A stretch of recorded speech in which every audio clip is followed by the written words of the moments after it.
Warning, the following podcast contains adult language, themes, and situations. Also, the film we're about to talk about is going to be spoiled thoroughly. Listener discretion is advised. Enjoy this show.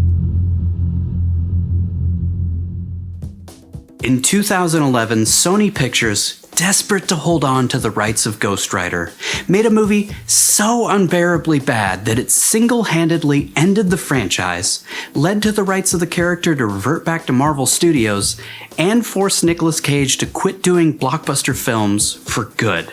So join us as we suffer through an absolute dumpster fire that not even Nic Cage, Idris Elba, Ciaran Hinds, or Christopher Lambert could save, featuring villains with the most punchable faces since the original Ghost Rider. Ghost Rider, Spirit of Vengeance. Okay, let's run. I'm like a prickly pear. What do you say we cut the chit-chat a-hole?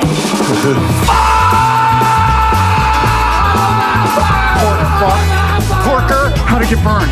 How'd it get burned? How'd it get burned? Hey, have you ever been dragged to the sidewalk and bee until you Pissed blood! Welcome to One Cage at a Time, the show where we break down every single Nicolas Cage movie, one film at a time. Here are your hosts, Patrick, Vince, and Nigel. 8 years after the events of the first film, though confusingly featuring a somewhat different origin story, opposite character motivations from the ending of part one, and a completely different Mephistopheles, Johnny Blaze is hiding out in Eastern Europe, where he is tasked by an alcoholic motorcycle-riding monk to track down the devil's son and rescue him from Satan himself. Let's see who's joining Nick on this adventure. I added a pronunciation note for you, for Ciaran Hinds. Oh, Ciaran. Yeah. Ciaran? Yeah. Not Kerrigan? Not Ciaran. Ciaran. Sierra. I watched a little video of him and he's like, yeah, my whole life everybody said it was Ciaran, and then I went to North Ireland and they were like, no, it's supposed to be pronounced this crazy other way. And he was like, I'm just going to go by Ciaran. Yeah. So I think it's Gaelic or something. Yeah. I like C's and like Gaelic or like a hard C sound or whatever. It's just where, like a K? Like yeah, Ciaran? I think that's where Tolkien got it for all the Elvish stuff. Like their C's are always hard C's. I like hard C's. I love the hard C's. You're a hard C man. Ghost Rider Spirit of Vengeance features the incredible and underutilized Idris Elba, the Highlander himself, Christopher Lambert, the always memorable Ciaran Hinds, a man whose face you'll yearn to punch. Oh, hold on. A man whose face you'll yearn to punch. Lambert, not Lambert. Is it Lambert? Not Lambert. Lambert. Lambert. All right. He's French Canadian. Lambert. Christopher Heinlein. Christopher Heimlin. Christopher Heimlin. Oh, God, Dick Hyman. The Highlander himself, Christopher Lambert. The always memorable Ciaran Hinds, a man whose face... Ciaran. The always memorable Ciaran Hinds, a man whose face you'll yearn to punch whether he's a human or a demon, Johnny Whitworth. Italian actress Violante Placido? Yeah. Placido? Violante Placido. Violante Placido. I'll say it just like that too, just to offend the Italians. Italian actress Violante Placido, and the only man who could piss fire and not make it seem stupid. Just kidding, it's fucking ridiculous. Academy Award-winning actor, and the only man who can ever hold the mantle of Ghost Rider in our hearts, Nicolas Kim Coppola, better known as Nicolas Cage. Yeah, whatever. I want to clap for him for this one.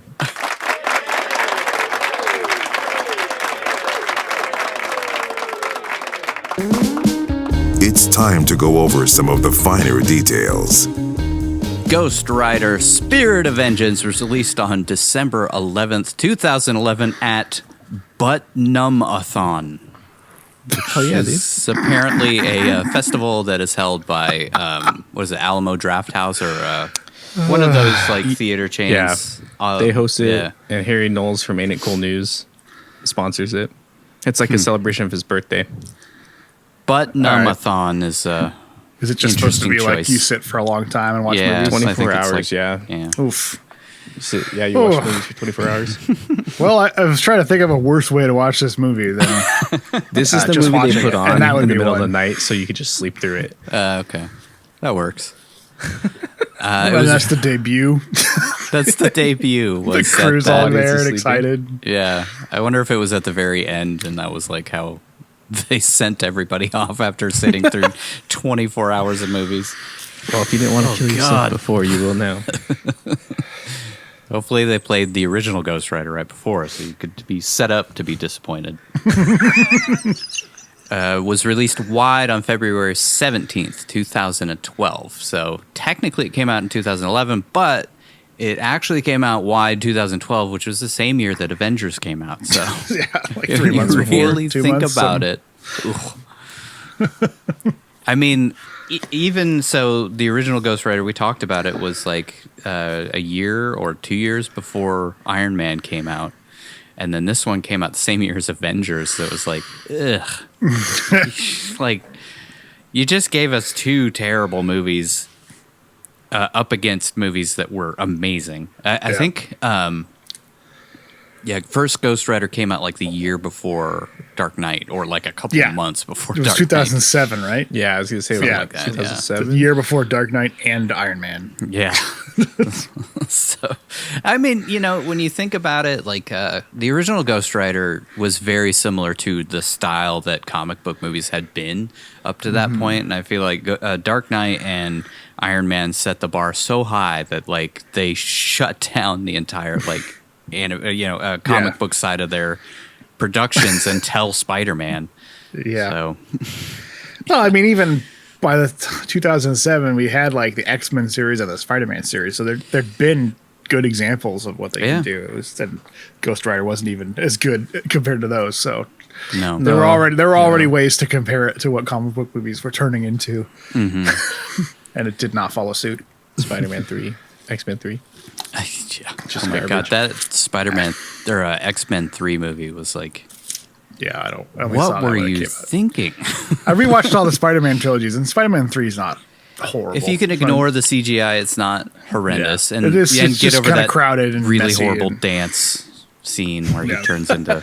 But if you watch all three of them back to back, it's not really, it's not like a triumphant end to the trilogy, but it's definitely nothing in that third movie is outlandish compared to what the other two movies had. In my opinion, It's kind of like watching the three Godfather movies in a row. I mean, not to compare those, but like the first two are so good that the third one, like, it's not an absolute dumpster fire like Spirit of Vengeance is, but it's so bad compared to those first two that it's just like, ugh, what were you thinking again? Budget on this was a huge discrepancy again, 57 to 75 million. Where Skip did some that off the top. extra $18 million go? European gangsters. well, they filmed it in Eastern Europe, just like Lord of War. So Exactly what I was thinking. What's Maybe it's the it went to Tommy conversion rate. Wiseau. They met up with Tommy Wiseau to direct a few scenes. Oh yeah, how and they then he got- pisses fire. That's how they got protection. He used to run gangs in Eastern Europe. It made 132.6 though, so bafflingly, this fucking movie made 132 It was- million dollars. Marvel was on that trajectory, and people probably just guess thought they just see Marvel, this is MCU Ghost Rider. Nope. It was not.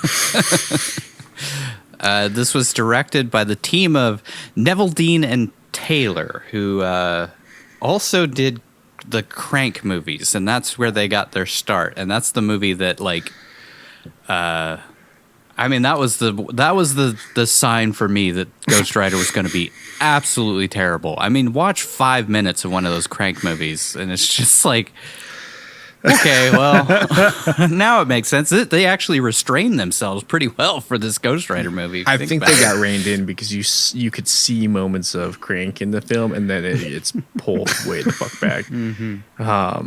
Yeah, I think the only way to describe those crank movies, is it's what I imagine doing LSD is like, just nonsense, How about just meth? harsh colors. Meth seems closer. Yeah. Yeah, I guess you're right. Probably meth. It's just like, it's like an ADHD fever dream. Yeah. Neville Dean Neville Dean is actually married to Alison Lohman. No weirdly enough, from Matchstick Men. That's funny. Which is, as we talked about in the Matchstick Men episode, she stepped away from acting to raise a family with the crazy dude from Crank 1 and 2. Maybe this movie broke her. She saw how horrible it was. She's like, I don't want to be part of the industry because I watched my husband's film, like- and now I want to kill myself. It's like, he's God, like, you I, should star in this. You the should hell happened to with Nic Nicolas Cage? And she I had a saw lot 5 of minutes fun of working with dailies. him, and now he's doing this. Yeah. I'm done. They acting. they also directed Jonah Hex, which I have not watched, but what I've seen was god awful, so Was bad. that a TV show? No, it was a No. movie with Thanos. Josh Brolin. Josh Brolin. Yeah, Brolin, and I think Megan Fox. Oh, that's right. Okay, I was trying to remember why I remember just like a lot of buzz around that film, and that's it. Like I never saw it. This is the first time I've heard of it since Heard it was it came out. horrendous. But that was before this Hands up. movie. And this is the movie that apparently broke up the team because they have not worked together again after this. Though Brian Taylor, the other half of this team, went on to direct Mom and Dad, which is the kind of the first horror movie that Nic Cage did that sort of started to spark that comeback. So we'll see. We'll see once we watched Mom and Dad if it has that crank. Maybe they started that redemption arc for Nic Cage. Maybe. And his own redemption arc, apparently.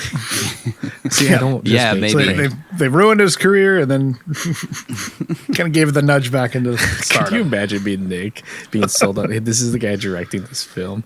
Wait, the Ghost Rider guy. Oh God. Oh my god, but I need the money. I really need some money, thank you. This is the only PG-13 movie, though, so maybe that's part of what happened. They had done only R-rated movies up to that point, which I guess Yeah. Jonah Hex was an R-rated movie. So Was it really? I guess. Yeah, Not there's that part I'll of that. ever I've, watch I've that movie. seen. I've heard of directors talking about like if you have your movie rated R, the studio doesn't care as much, so they give them more freedom to do what they want with it because the studio doesn't. They already expect it's only going to hit a certain threshold of the box office, so they're okay with things being more out there. So Yeah. maybe that was their problem. Was this is the first time a studio actually reined them Reined in and them tried to in, make yeah. them make a product that they could sell.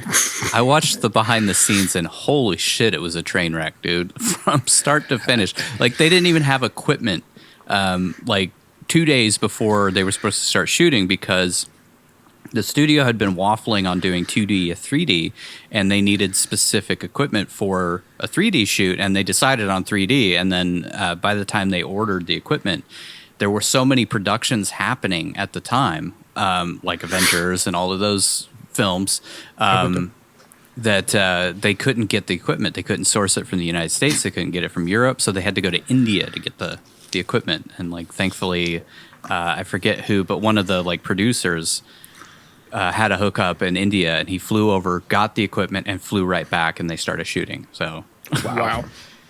and they were like on the phone with people trying to figure out the 3D stuff because they had never shot 3D. They didn't know what the hell they were doing. And it was just a train wreck, dude. This was written by David S. Goyer, who is famous for... some people really hate this guy. Some people really love this guy. Fucking hate this guy. He did the Blade trilogy, the Dark Knight, the Christopher Nolan trilogy. Man of Steel, Batman v Superman, Terminator Dark Fate, and is currently working on the Hellraiser reboot. Oh, good. That's going to be awesome. God. But I will say, in David S. Goyer's defense, he had written a script before the original Ghost Rider that was supposed to be an R-rated film, and it was just sitting on the shelf. And these guys found it, and they modified it from there. So it was like, yes, it was technically a David Goyer script, but they modified the hell out of it. So, and there's like 3 different writers on the credits, but according to IMDb, it was written exclusively by David S. Goyer. So, yeah, Was he part of the Lost team as well? Did he do? I'm not sure. I think it's something else. You're just looking for shows. I just like things that I hate. You just want to blame him for. This was shot by Brandon Trost, who seemed to be the only coherent, competent person in the entire behind the scenes, which makes sense because he went on to shoot This Is the End, The Interview, that North Korea, Seth Rogen, James Franco movie. Then he shot the Neighbors movies, and also shot That Awkward Moment, which was the first movie that Tom Gormican did before he did Unbearable Weight of Massive Talent. Wow. And then also shot The Disaster Artist, which is, That's I mean, too if you funny. love The Room, you'll love The Disaster Artist. That's awesome. And then he did Sonic the Hedgehog 2, and is currently working on that Coyote versus Acme movie, which has potential. It's like him going to court, and he has to be. It sounds hilarious. It sounds funny. But it's like a combo sounds live great. action. He goes to court to sue Acme. I believe that's the premise because they all everything he did failed. That sounds awesome. Yeah, edited by Brian Burden, who also did a bunch of David Lynch projects. So yeah, like everything. There's all these overlaps with all of these films. You know, now that we're getting kind of in the weeds deep into these films, you're starting to see like a lot of crossover for people. A lot of David Lynch people have made their way to Nic Cage movies. But he edited Blue Velvet, which is probably my favorite David Lynch movie, and Wild at Heart, the Nic Cage one. Also edited Natural Born Killers for Oliver Stone, and U-Turn also for Oliver Stone, which I just rewatched the other day, and it's so fucked up. What a fucked up movie, but great. Hilarious dark comedy if you're ever in the mood for some really fucked up comedy. U-Turn's great. And Grosse Point Blank, which is my absolute favorite film from Cusack, John Cusack. He is so good in that movie. That movie is such a like kind of lost, forgotten gem. I love that movie so much. I was gonna say that's a very underrated film. I don't think people have given it a shot. It's So one of my good, favorite so good. Cusack films too. Just a hitman in therapy. It's kind of like Barry before Barry. Yeah, it's just so ridiculous. And then attending his high school reunion because he has to kill somebody in his hometown, and then he kind of like rediscovers his long lost love and stuff. Yeah, it's awesome. That's a great film. Also edited Nixon, the Mothman Prophecies, and then he worked on the new Twin Peaks, so jumped back with David Lynch. And then finally, David Sardi did the music, who he also did Zombieland 1 and 2, 21 Jump Street, not the 22 Jump Street, I guess, Premium Rush, End of Watch, and then he was also an audio engineer for Red Hot Chili Peppers, Slayer, System of a Down, Atari Teenage Riot, the Dandy Warhols, which is a lost, forgotten band that's great, Johnny Cash, Oasis, Nine Inch Nails, Chris Cornell, Band of Horses, and also produced Eat the Elephant by Perfect Circle. Ugh. And also, I guess he can't have all winners in there. well, he was an editor before, and then became a producer. And he also produced the new Modest Mouse and Incubus albums. So he's very busy in the music side of things. Yeah, holy smokes, man. Yeah. Pretty impressive. I mean, I just wanted to to point that out. Like, it's crazy to be, to have that crossover.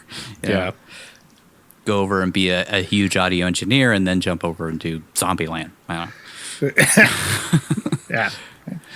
Yeah. Ratings, as you would expect, not great. Rotten Tomatoes gave it an 18%, 4 out of 10, which is higher than I thought it was going to be. But that's close to Dying of the Light level of Rotten Tomatoes. Yeah, but Dying of the Light was a much better film. Yeah. I never thought I'd say that. 4 out of 10 on 116 reviews for Rotten Tomatoes. Audience score is 31%. If you're just walking outside and you talk to a random person, 30% of them are going to love Ghost Rider Spirit of Vengeance. When it's 110 degrees outside and you need a cool place to go sit. Kind of people who wear sweaters while they're in 110 degrees. It's not that hot. It's not that hot. Metacritic 34%, and then IMDb 4.3 out of 10, which seems high. That seems really high. Yeah. Yeah. Cinema score though C+. That's way too high. Oh my God. I wonder if it was from that butt numbathon, like the people It had to be C+. Fuck this movie. sleep deprivation. That's the best way to promote your movie. Yeah. How about a Coppola quick facts? These are almost all hilarious. These quick facts. Eva Mendes turned down the option to reprise her role immediately after reading the script. And also, apparently, Peter Fonda was offered to come back in this film, but after reading the first 5 pages of the script, he flat out refused. But according to the directors, this fit their plans perfectly because they wanted the character to look different to show how Satan is able to inhabit multiple bodies. So that was the plan the whole time, even though they were like, we really wanted Peter Fonda to come back in the behind the scenes. But whatever. Whatever narrative you want to go with. Sure. It was originally intended, as I mentioned, to be a dark and violent R-rated film. That would have fixed much of what fans disliked about the first installment because people complained that the first movie was too cartoony and lighthearted and it didn't fit the Ghost Rider comics, which is true. But Sony got cold feet about the idea and instead wanted to go with the more marketing-friendly PG-13 rating. Boy, did it work out. I mean, technically it did because they made $132 million on this pile of garbage. Nicolas Cage weirded out the production crew when he showed up in that fucking crazy face makeup when he came in. Which is a vast contrast to the first movie because he wasn't actually there for those shots. It was all like a body double and they CGI'd the hell out of the thing. And like most of the time they were interacting with a tennis ball on the first movie. But Cage really wanted to do it with conventional makeup and actually like, scream at people's faces. Like this was shot in Romania and Turkey over a period of 4 months. 4 months churned out this 95-minute powerhouse of cinematic brilliance. 4 months. I mean, 4 months. Months. Hey, Mont! I'm guessing there was, based on the behind the scenes, there were a lot of little issues. There was one, like, I don't know if I call it out here, but there was one set that they were planning on using, and they kept talking, because it was in, I think it was in Romania, and they kept talking to the guys who were tearing down this building, and they were like, please leave this one area alone so that we can film there. And they were like, oh, yeah, sure, definitely. And then every time they would come back to visit the set, a part of what they were telling them not to tear down was torn down. And by the time they got to actually filming there was like one building left. They were like, we got paid to finish this job, so we're finishing it in the time that we were told to finish it. But, whatever. We can't just stop for your stupid film production. But I'm guessing that they gave them money. I mean, you would assume. Yeah. I don't know. It's knows? Sony. I think they Somewhere shot in that this in Romania $57 for a to reason. $75 million discrepancy. Who's Didn't so actually gonna pay get those his guys. Unlike the previous film, a full transformation from Johnny Blaze to Ghost Rider is never found. Boy, I wonder why. We see the before and after, but never the actual transition. I mean, even in the final scene when he's fighting all of the Satan's army or whatever, Congress. he just kind of puts his head in his hands and runs around while smoke is like flying everywhere. Yeah. Just would have cost too much. This would have been funny to see actually out and about. Christopher Lambert was required to wear makeup that depicted his heavy tattoos covering his entire head. But it took so long to take off that he decided to just keep it when he went to the hotel each night until filming was complete. I mean, I don't think he was in the movie for that long, but just like imagine going out to frickin' Denny's in the morning and there's Christopher Lambert with all that face tattoo makeup on. That's awesome. He also apparently went through 3 months of sword training and shaved his head for this role. Why? Like, Why? Why? He was in the Highlander. Yeah, he doesn't know how to use a sword. But what was the why? He didn't even use his sword. Yeah. Maybe he was supposed to when they had Decay fight him or whatever, but Decay. Yeah. Wallow or whatever. Wallow. No, that's not his. Blackout is his actual name. But, Oh. but I call I him thought you were talking Wallow about- several times in the script or in the breakdown just because he reminds me so much of that stupid character from the first stupid movie. Speaking of Blackout, Blackout's abilities in the film are nothing like in the comic books. The only similarity is in the way he looks. Always best to just throw out the fucking comic books that have Yeah. been popular forever and just completely alienate any The person hell who do they might be know? a We could do it fan. better. Yeah, that's how it always seems to go. And the only people who don't do that are Marvel. And wow, Well- it seems to be working out okay for them. I mean, they don't They've deviated strictly adhere with some to of it, them, but they do use the comics as a They reference. recognize if something in the comic works for what they're doing, they'll use it. Yeah. So, and this was probably from that time where they were like, "I don't know how to do that. Comics are stupid shit." I swear I've heard David S. Goyer say that exact thing. And I think he even said, like, when they were working on Justice League, that he would never put Martian Manhunter in there. I'm like, Martian Manhunter is the one who created the Justice League. What the fuck are you talking about? Who's going to create the Justice League? Oh, Why do you work on Batman. comic All book right. films? yeah. Why are you working on this? Why do you work on anything? Danny, the little kid, is named after Danny Ketch, who is the second Ghost Rider and Johnny Blaze's long-lost brother, who eventually takes on the mantle of Ghost Rider. In the first film, the caretaker tells Johnny to stay in the shadows as his power vanishes in daylight. Well, we will talk about this pretty heavily once we get to it, but towards the end of the film, the sun rises, yet Johnny just functions as the Ghost Rider the entire fucking third act of the movie. He evolved, dude. It's a different character. Yeah, it's different. You make a sequel to a movie like 4 years after the previous one and make it a complete fucking reboot without telling anybody it's a reboot while marketing it as a sequel. Sony.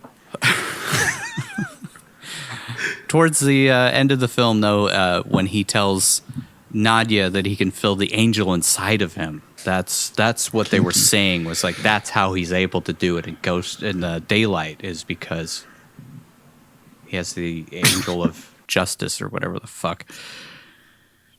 Fuck this movie. So after this film, thank God, the live-action rights to Ghost Rider went back to Marvel Studios, who have used it so far only in Agents of S.H.I.E.L.D., but with all of the supernatural stuff that seems to be coming to the MCU right now, I would assume that Ghost Rider is going to make an appearance within the next 5 years, I bet. Hey, they're doing Blade. Maybe they'll bring back David S. Goyer. Oh, good. Do more That'd Blade be and great. Ghost Rider. Fuck. Fuck you. Get him out of here. Let's break this bitch down. Act 1. Let's set some stuff up. Our shameless attempt to retain character rights begins with Heimdall himself racing down a Romanian mountain. Heimdall. Heim, right? Yeah, Heim. Yeah, everybody knows Heimdall himself. Our shameless attempt to retain character rights begins with Heimdall himself racing down Romanian mountain roads on a motorcycle, or as the movie puts it, vaguely Eastern Europe. Just saying, same contact lenses, Marvel. Yeah, copper eyes. He looks just like Heimdall. He makes his way to a Eastern European castle with a super fake looking sky behind it, where the monks have the dopest movie/game room Eastern European tax dollars can buy. The place is a fortress according to the main monk, which main monk is my new band name, or our new band name, by the way. So hit us up on what is it? Bandcamp. SoundCloud. Just find us in the clouds. MySpace music. That was just MySpace now. He tells Charles Minor they track down a boy, which doesn't really bode well for the boy, if you know what I'm saying. Young boy, remote castle full of religious dudes. I was just saying, he's going to get bored there. There's nothing there for a kid to do. They don't got fucking internet, I bet. Seems like they do. They have all those servers. Yeah, they have that giant war room. Yeah, but I'm sure he can't, can't, dude. Yeah. He can't hook his Switch up to that.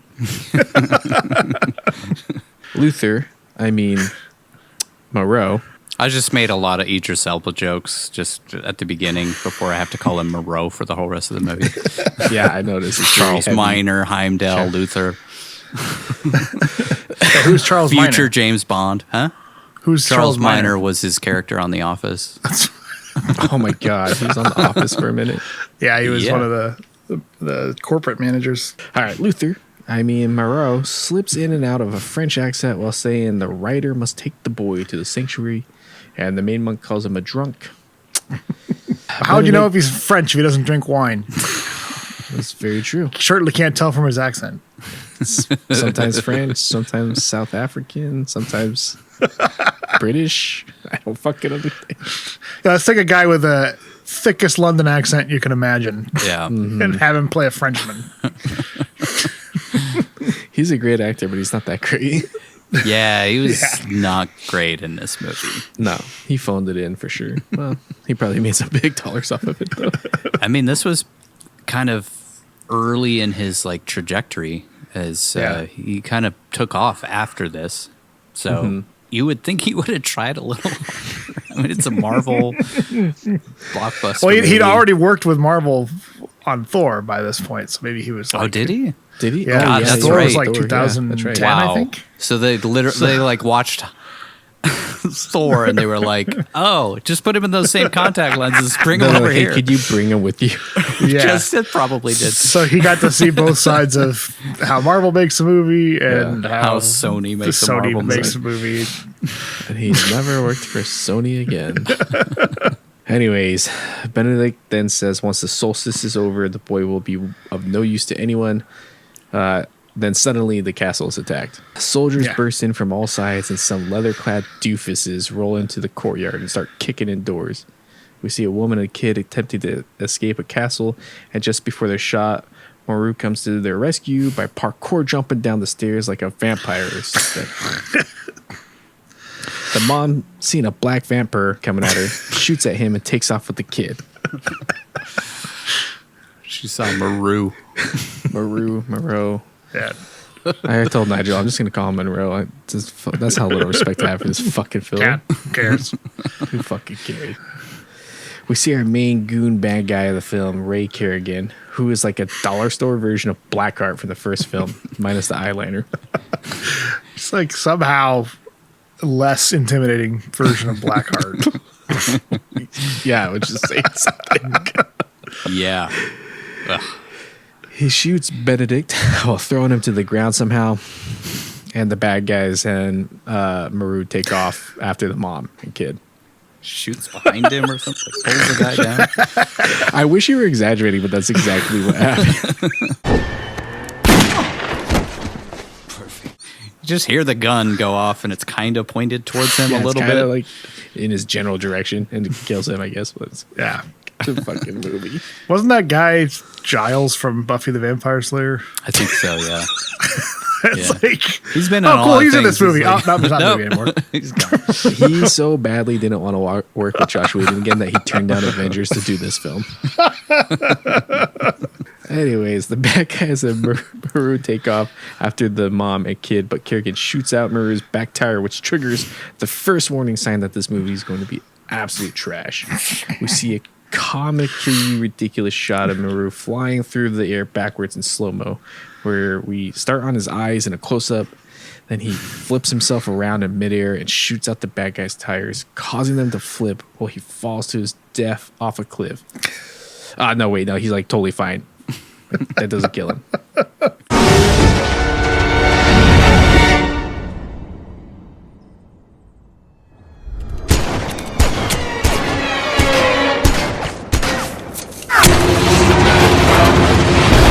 Oh man, yeah, that was the sign.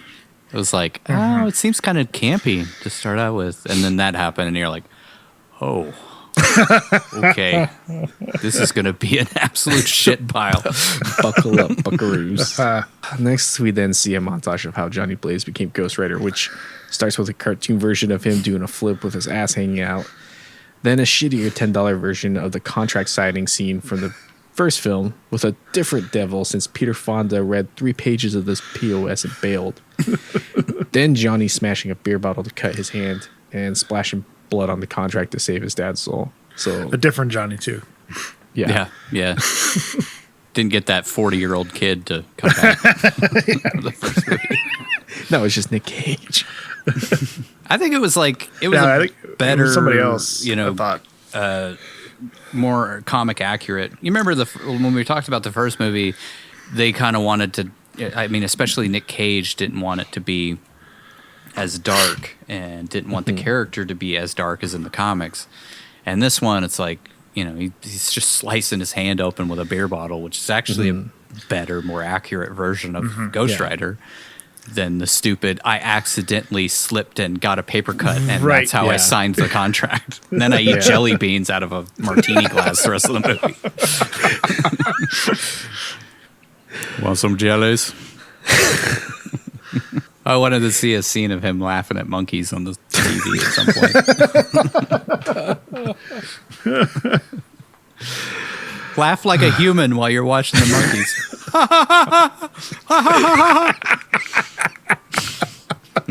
Fuck me, man.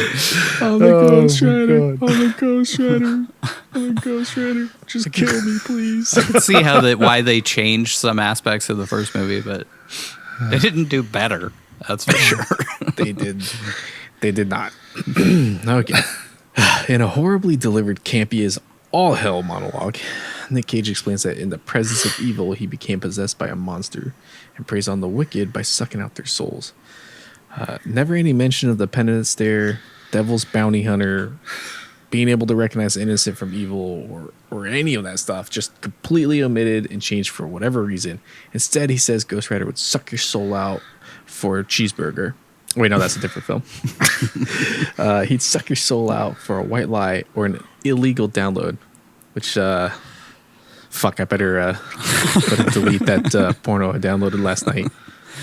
I mean, it's such a departure from the first. I mean, I get it. We're not doing a sequel here, but it's such a change from like him seeing that kid in the prison and like innocent, and the penance stare is like him just going in front of people, and like I think their soul was supposed to come out or something, but they didn't have the money. Mouth breathing on him. Yeah. But that's like their version of the penance stare in this movie is just him kind of screaming in their faces. And Yeah. I so desperately hope that Rebel Wilson would have shown up in the film to bring some joy to this one. Yeah. There's none to be found, so. But like the Devil's Bounty Hunter things is omitted. They don't really talk about it. I mean, they don't really need to talk about it, but him not being able to tell the innocent from the guilty, he just kills anybody who has anything possibly like slightly bad in their background. Or an illegal download, which was just a nice, stupid nod to the fucking campaign that the movie studios had going on. Yeah. I think it's just they tried to make it seem like it was a curse of like the Ghost Rider spirit lived inside of him and just wanted to kill people and steal their souls or whatever. Like we don't get that about neither movie really gets it about about Ghost Rider. Like he's got the spirit of vengeance, but it's still him. Like it's still Johnny Blaze as the Ghost Rider. It's not some other alter ego living inside of him trying to feast on the flesh of evil or whatever. Like they just can't commit to that. Like it's him. He's both. I'm really excited to see what they eventually do with Ghost Rider in the MCU. I haven't seen the piece that they did with him on Agents of S.H.I.E.L.D. I just couldn't get past the campiness of that TV show. It just felt so like network TV that I think that was my favorite season of the show. I watched the whole show and like it's ups and downs and lots of, it's not that great of a show. But that season I think was one of the best that they did. And I really liked the Ghost Rider stuff they had with it. It's a different Ghost Rider. It's a different character. His name's Saul Goodman. No, what the hell is his name? Danny.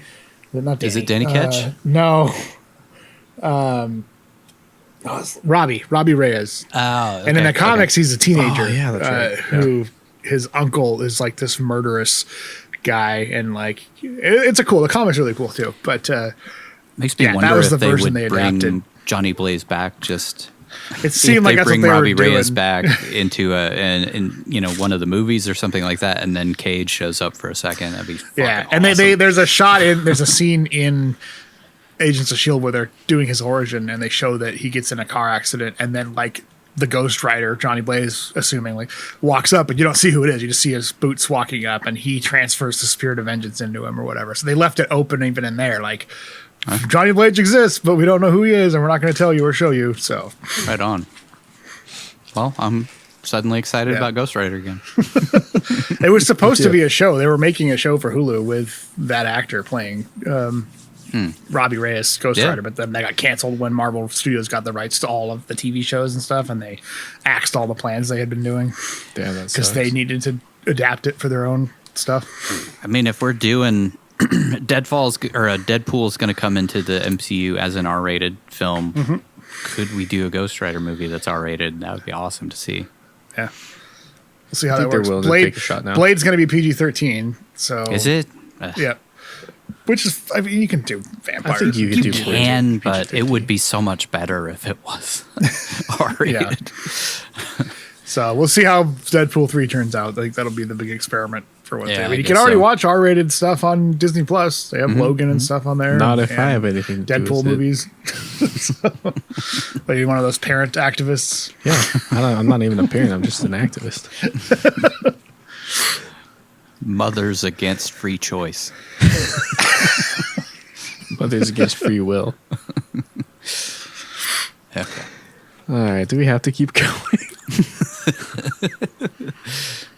All right, so we see him wake up all sweaty and shit, screaming, "Roxy!"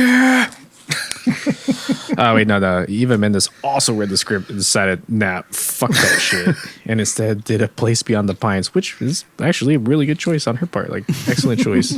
Yeah, it's very smart great move movie on her part. We see Johnny in Romania. Could you imagine reading A Place Beyond the Pines and Ghost Rider Spirit of Vengeance back to back and being like, I have to choose between these two movies? I just imagine she had both scripts on her kitchen table and she's like, ooh. It's very clear which one to go with. Anyways, we see Johnny in Romania. Nah, shit. Fucking Eastern Europe. Where the camera whips around him like we're in a Bourne movie or something. He then hears a motorcycle approaching. Awful. Can't see anything because everything's fucking blacked out. Maru waltzes into Johnny's super secret hiding spot like it's nothing, and Johnny tosses him against a bookshelf and gives him the penitent stare. Wait, no, this is a soft reboot, so we'll just call it the incontinent stare because he shits himself right after. for the next 90 minutes, or however long is left of this piece of shit film. Oh, you just keep calling him Maru. Moreau. Oh, God damn it. Wait. Moreau de Toilette. God damn. He tells Johnny he should have died falling off that cliff earlier, but God intervened to save him, and we see a shot of Maru in a tree next to a super fake matte painting looking sky set to the sound of birds chirping and the French national anthem. I know it's going to be hard to believe, but that scene is even closest to the dumbest thing in this film. So It's just like a shot from a random Looney Tunes cartoon or something. Like, Just fucking stupid. God. His head poking out of the bottom of the tree. I don't know if that was like their attempt at humor. I love the national anthem just playing quietly. That's the old. You got to know he's French, right? Like he hasn't had any wine yet. Just imagine, like, fucking all of the work that went into that. And Idris Elba, this, like, highly respected actor, just hanging his head out the bottom of a tree. Oh, it'll be great. We're going to play the French national anthem. And It'll be like that shot in that scene in Almost Heroes when Christopher Farley gets beat up by an eagle. Love it. Audience will love it. Moreau asks Johnny to help, then chucks a bottle through a window and says, It likes the dark places. which is pretty clever pickup line, honestly, because because he's dark and he's got places. No, never mind. Okay, Johnny chokes him with a chain.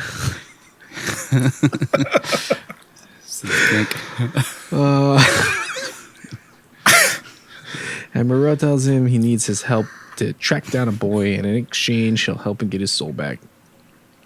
Wait, didn't he refuse the devil in the first film at the end? Like, yeah. Mm-hmm. Yeah. This is supposed to be a soft reboot. Never mind. For that first film, just throw out all character motivations from the first film. Yeah. All of that's different. It's very confusing because you like you said, you throw out the origin story of a character, you make a sequel less than 5 years later with the same actor as the lead, and you don't expect people to be confused. I guess that's my bad. I should have been with it. Just hand over the reins to the crank guys. Who saw those movies and was like, those are the guys. Those are the guys to direct Ghost Rider. Let's fire that Daredevil guy who made a movie that was actually kind of coherent. Mm-hmm. Let's bring in the fucking crank guys. Well, we're trying to do the movie for $300. Half the budget of the first one. No names. You just go scraping the bottom of the barrel. Moreau tells him to save the boy, and Johnny says, I don't save people. But Moreau tells him that he found himself in an area of the world people give so little a shit about, you can get away with just calling it Eastern Europe for the entirety of a film because he's there to save a boy. He says that that's just generic Eastern Europe. Eastern Europe for the whole thing. Like they act like that area of the world is like the Wild West, like no man's land. Nobody can find you in Eastern Europe. It's just so off the grid. Mm-hmm. That part of the world. He says the writer will be able to find the boy because his stench is the same as the devil's, and in exchange for finding this smelly ass kid, Moreau and his masters will give Johnny his soul back. I guess it's that easy. Over at a coffee shop, the mom we met earlier, Nadia, is getting hit on by an English businessman who definitely keeps his socks on while he fucks. He flirts with her, saying he's got a lot of money. Gypsies like her seem super easy, and asks if she likes it in the dark places, but is scared off when Nadia's kid shows up and steals his wallet. Which, okay. He likes the dark places, huh? They take off, but of course, Kerrigan and his misfit gang of dumb-faced goons are watching her every move. Moreau waits for Nicolas Cage to give us another crazy fun Ghost Rider transformation, but due to budget constraints, that'll have to happen off-screen this time around. So instead, we see him push some tables and shelves over, some really bad CGI of his eyes, turning into hollow skull eye sockets, kind of. And that's it. Because then next we see the Hell Cycle flame on as he takes off on it while Nadia and Danny try to fight off the dumb-faced bad guys who ran them off the road. She locks Danny in the car, which I don't have kids, but I think that's not what you're supposed to do. I'm supposed to lock them in there. The sun's down. And one of the bad guys tries to get him out by, I'm not shitting you here, slamming the butt of his gun on the door handle rather than like the window. Since I guess shattering multiple car windows was probably just wasn't in the budget for these guys. So we only have one car. Just hit the door handle. We didn't pay for this $5 insurance on this car to break windows. We just rented this. Don't actually hit it. Just kind of. It's a rental. Well, I guess hitting the door handle apparently works because they get the kid out, and then this is my favorite part of the film. They slam his head into the doors and then the ground a few times, and that's when I was like, "All right, dude, these guys don't fuck around. They're not afraid to show a kid getting his ass beat." Unfortunately, before Kerrigan can pop Nadia in the head, the Ghost Rider shows up in a tar suit and inexplicably moves his head from side to side for a minute like a snake.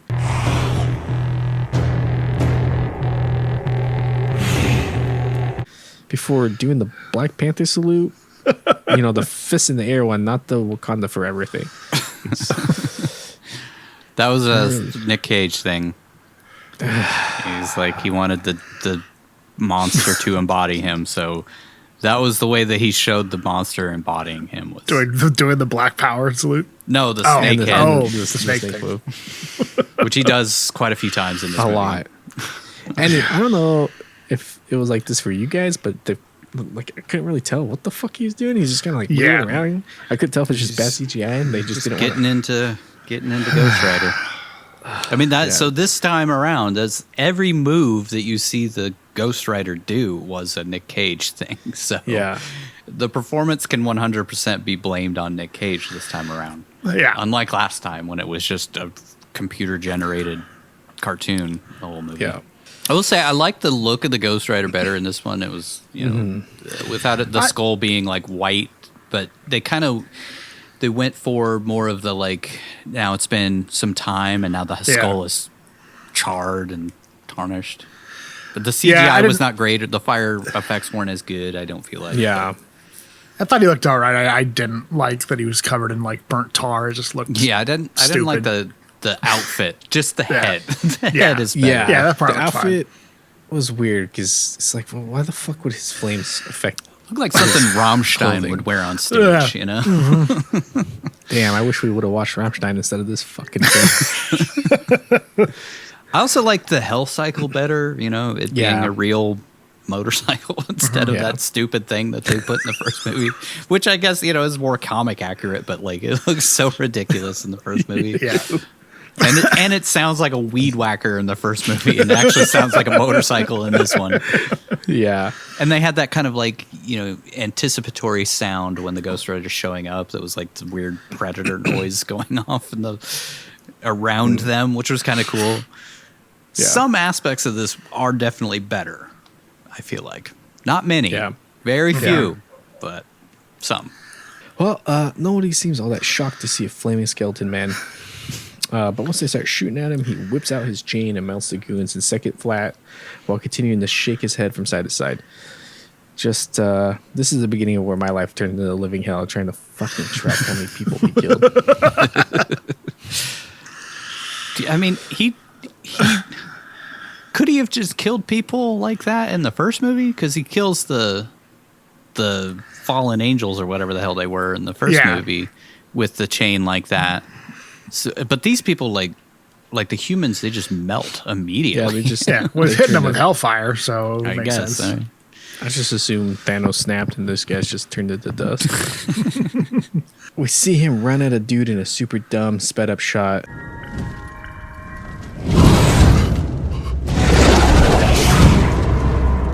Where instead of saying, look into my eyes to do the penance stare, which, as we all know, or at least I thought all of us knew was a Ghost Rider trademark, he says, hungry, and eats his soul, or at least I think that's what happened, because they didn't really have the budget to show us it happening. It seems like that's what they were going for. It just goes on way too long, and it's really awkward.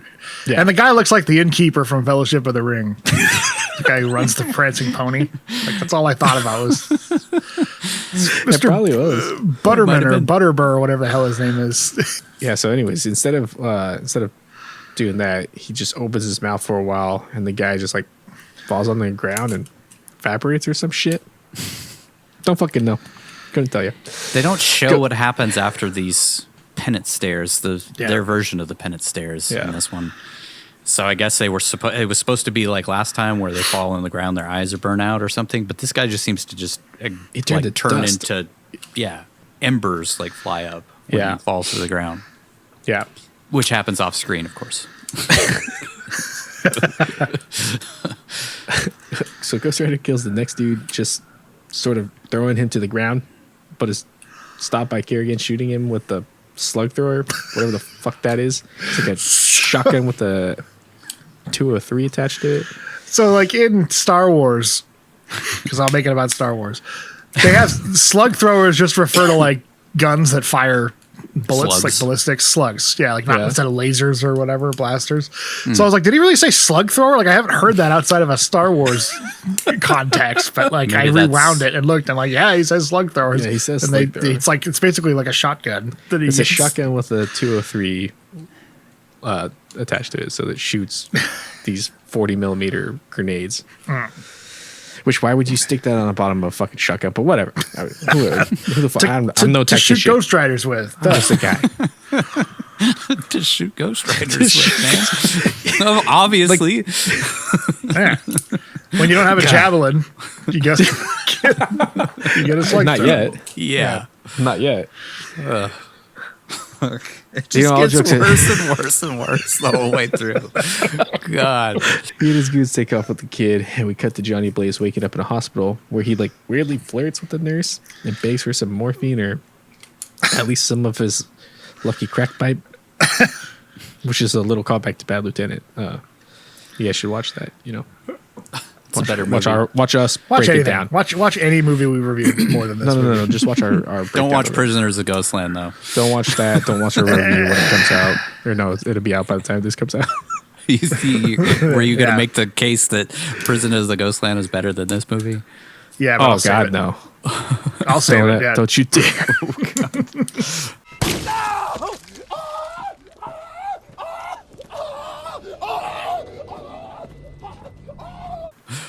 Ugh.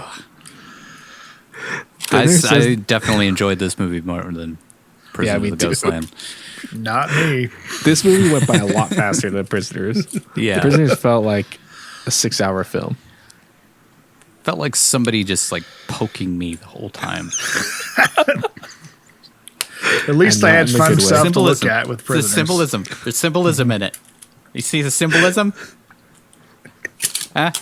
They were in Face Off together. Gumballs. Face Off? Gumballs. Face Off? See his gumballs? Huh? Governor. Cat mask. Governor. So the nurse tells him the police want to talk to him. So he screams, Police, I want to talk to you when you wake up. No. I tell them you wake No! at which like causes her to nope the fuck out of the room and gives him a chance to break/steal all the drugs in a nearby unlocked medicine cabinet.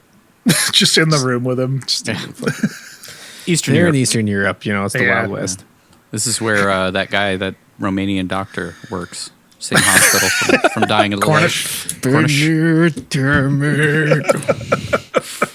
Yeah, so then he walks out like right in front of them, full view of the cops who don't notice him at all. Just completely oblivious, which explains a lot about Eastern Europe. No, it explains a lot about what Americans think Eastern Europe is. Incompetent. Yeah. Yeah. They basically don't even know English over there, so, you know. She understood no. Could have at least made it realistic and had him bribing the cops with drugs he just pulled out of the room, and they let him go. That's how it works over there. I guess. Yeah. No, it's sort of like they needed some explanation for him to like not be dead or something. So he wakes up in a hospital, but they're like, "Shit, how are we gonna get him out of the hospital?" It's a really fucking confusing leaves. thing because it's He just just like walks out. it's exactly like the first movie. I call that out in here, but it's Yeah. exactly the same as the first movie where it's like he got injured, Yeah. but then later on he's shot with a fucking missile and he's not injured. He's just fine. But in this one he was shot with a slug thrower. Mm-hmm. So what did you not learn from the first movie? God damn it. That was a callback to the first film. Oh, okay. Well, then he runs into Nadia, who seems to kind of recognize him, but also like not recognize him. So was he still flaming? I mean, was he like a flaming skull? Not flaming. Anyways, was he a flaming skeleton when they brought him into the hospital? Did she bring him in? Did like an ambulance come get? Because like, how are you gonna bring a dude on fire into an ambulance like that? That She can't be picked safe, him up. right? I mean, he was just a skeleton, so he was really light. Was he flaming though? Like, was he on fire? Can you touch him? Like, is that another? Can you touch him? Or did you get? I mean, he was just a burnt out skeleton. Why would you even bring him to the hospital? Yeah, it's obviously not I going to would have save just him. assumed that slug thrower did the trick, evaporated his skin. It's really confusing. Like, how did he get there? Don't think about it. And why is she there? Like, anyways. Yeah, what the hell is she doing there? Like, Yeah. That's not to think about these things. Yeah. Let's keep moving. We see Kerrigan and his goons through an unnecessary Dutch angle shot, intercut with the devil himself arriving on train somewhere. Oh boy, here comes Peter Fonda is what I was thinking. No, then it was Hard C Hinds.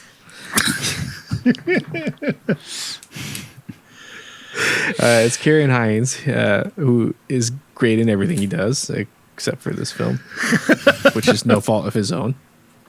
We see a god-awful, weird split-screen phone conversation between Rourke, which is the devil's name, I guess we're going with.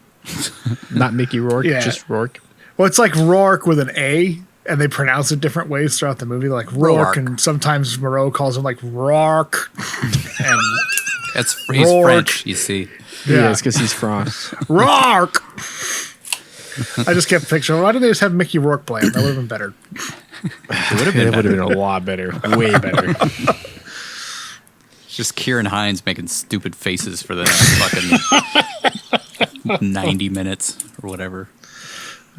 There's one good scene with him that's a deleted scene that they cut out, where he goes to rent a car. I didn't have the heart to watch the fucking. Oh, I did. He goes to rent a car from like an enterprise rental place, which I'm sure they cut out because it's stupid because he's renting a car. But there's the whole thing with him, like he goes to like the guy's like, "Come on, buddy, we're closing in like a minute," and he's like, "Sign says you're still open," which I'm sure is like every fucking customer is the fucking devil who does that. So that part's great.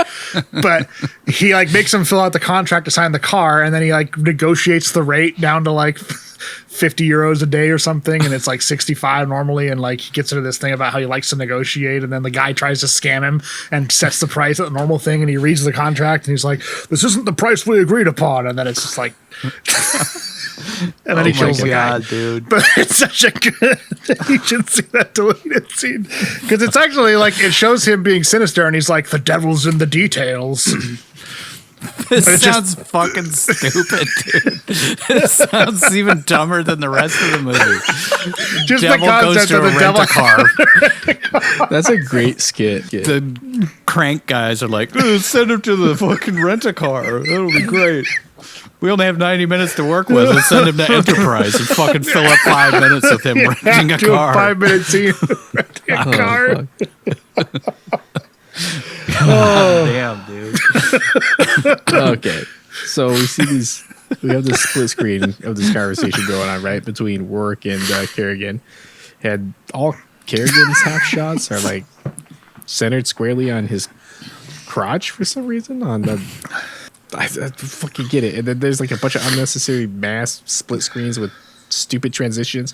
It's all sorts of dumb. That's the part where they were going like full cranked, and I guarantee the studio's like, no, bring that shit back. That is dumb. There's even a shot where it's like, Rourke is over here, comes off of screen, and then goes over here, over the top of himself. Like, so there's a shot of Rourke, and then he comes over, and then suddenly it's a split screen. It's like the exact same shot of Rourke. And like, it felt like they watched Monkey could have edited it better. They watched Ang Lee's Hulk. It felt like Ang Lee's Hulk. They watched that. They're like, this is how all comic book movies should be done. We need to have an homage to the Hulk in this. The fucking guy who did Blue Velvet and Wild at Heart edited this movie. Yeah, I don't think that was his call. That was definitely 100%. Definitely not. But still, he could have figured out a better way of doing it than that. Holy shit! I give him credit for not blowing his fucking brains out. So I don't, because then we might have been spared all this if he'd done that. No, they would have just found. They would have just handed it off to that guy who edited Dark. Then it would have been even worse. Man, we have had some bad movies this season. Season 2 is the season of awful films. Like, I feel like we had more awful per square inch in the first season, but this season we've had some real like piles of garbage. And true. some really great movies. Whereas in the first season we had kind of an intermix of like good and bad. Yeah. This season we've had really good ones and then really shitty ones. Yeah. All right, so Ciaran tells the devil about Ghost Rider, and he's not pleased to find out his bounty hunter is loose in the former Yugoslavia or wherever the fuck we're supposed to be now. Ciaran puts the kid on the phone with Rourke, and he does some very sexy devil whispering in the kid's ear, which causes him to scream and pass out, which coincidentally is what I wanted to do at this point in the film as well. Rourke explains he installed Surfshark in the kid's head to keep the Ghost Rider from finding the boy. Don't bring Surfshark into this. We're trying to get people to sign up for that. We're trying to get people to use that thing. I guess Blackheart or the members of Earth, Wind, and Failure didn't know about the spell in the first movie because they never used it. I mean, we'll go back to it again. Like, did the first film even happen? Because none of this shit just adds up. Like, what the fuck am I watching? Is this Ghost Rider was able to track them everywhere they went in the first movie. Yeah. But I guess Blackheart didn't know that spell. He didn't know that spell. He's like 2,000 And the devil years wouldn't old. have given it to him because he was trying to stop him, too. He was trying to track Blackheart down, so. Yeah, okay. Yeah. Johnny, he stumbles out of the hospital where he spots Nadia playing sneaky sneak around some cars in the parking lot, but she gets the jump on him since I guess the slug throwers did a number on him because he walks around super awkwardly in pain. She asks why she should trust him, to which he says she can't, then tries to get her to shoot him in the head like Yuri Orlov did in Liberia. I was waiting to see how you would mispronounce Liberia. Libya. Wait, no, I think that's Lieber Todd. Labia. Library. Library. It's got all the letters. I still don't know anagram. I still don't know why my brain wouldn't allow me to say Senegal? Sengali? You just said Senegal. There were a couple whatever of word I kept African fucking up in names. Dead Lieutenant. Dead Lieutenant. Dead Lieutenant. He tells her he lost the scent of that smelly kid, but then decides to work together and then they decide to work together to track him down. Next, in a tow truck, Johnny downs like half a bottle of pills. I guess he's ditched the jelly beans, huh? And Nadia asks, Johnny, are you queer, boy? She then explains that Ciaran is a gun runner, drug dealer, and mercenary, which she pronounces mercenaire. He's a mercenary. She's an Italian playing an Eastern European. Playing it. Johnny then asks her, do you think he could find the gun of Rambo? You know, since he's a gun runner. That's a great joke. Thanks, Nick. She says she's... She said she shishapa. She His says first act is a fucking You got It's 3 a more paragraphs. train You can wreck, do it. dude. God damn. she says she sold her soul to save her own life after a score went bad, and the devil or seducer offered to save her in exchange for filling some of her dark places and giving her a son. Then he calls her the devil's baby mama. Maybe you can never understand. No, I get it. You're the devil's baby mama.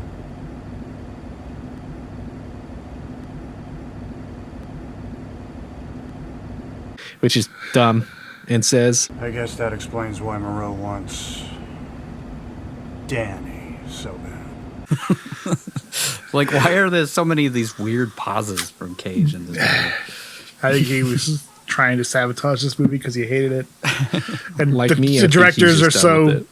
Yeah, they can't tell he's giving a really bad performance, so they're just like, yeah, Nicolas Cage. Yeah. I get the feeling that he signed on before he read the script because everybody else who read the script bailed. He may have already been contractually obligated Yeah, I when he think did the he first was, movie might to have do a been, yeah. sequel, so Well, didn't matter.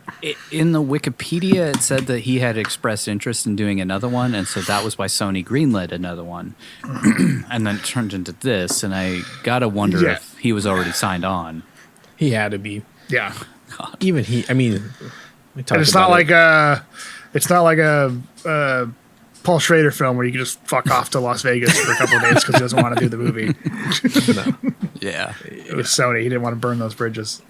Yeah, true. Well, I wonder if he's burned it worked with him, Sony apparently. since. I don't think he has, because everything else is Shocking. for different production companies, right? Yeah, Studios. I don't think he's worked with Sony since this movie. Yeah, I don't blame him. I'm guessing. Well, she decides to head to find some guy who does Kerrigan's dirty work, since he'll know where to find him, and we cut to another stupid cartoon exposition scene. Johnny explains that the devil walks on Earth as a human, passing from Vlad the Impaler to John Wayne Gacy to Saddam Hussein to Jerry Springer, because, like, I don't know, in 2012, like, that was an outdated joke. But I didn't they even still recognize. did I it. thought it was like David Letterman or something. I was like, "Who the fuck is that supposed to be?" Like, I totally forgot what Jerry Springer looked like because it's been 20 years since Jerry Springer was. It's hilarious worth watching. because Jerry Springer is the devil. devil. Get it? Can you imagine Ciaran Hinds playing Jerry Springer in this? The devil, as Ciaran Hinds plays him in this movie, also being Jerry Springer in this. That'd be fucking hilarious. This week, we're taking a look at how much it costs to get a rental car. Okay, $65 doesn't seem fair. I tried to find that on YouTube, but it's not there. So go watch those deleted scenes if you've got the DVD. Just watch Which that you one. probably don't. I don't And if think you don't, I just will. go buy it from Love to Get Media. Yeah, I got the 2-pack. So The two Might not yeah, have you them. can get the 2-pack, find a deal, use our coupon code 1Cage at checkout. That's where I got it. 15% off. Got a Blu-ray of Spirit of Vengeance for $5. That's too much, but it has That's the deleted $5 more scenes than on it. it's worth. All right, let's wrap this bitch up.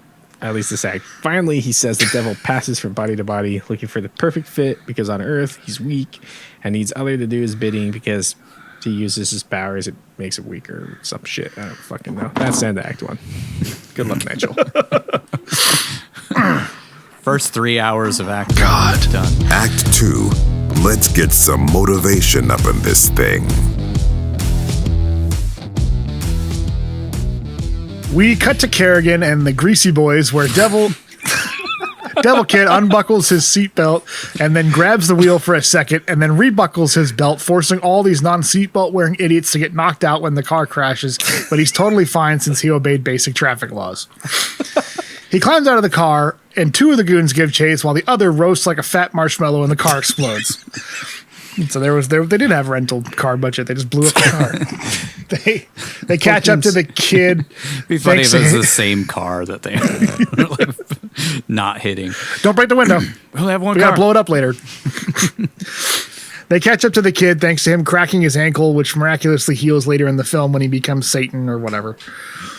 Some Romanian hippies ask them if they're okay, and the goons steal their love juice covered fun bus to get back on their merry way. Like writing that scene, like, and then hippies show up, and then they steal their love wagon. God.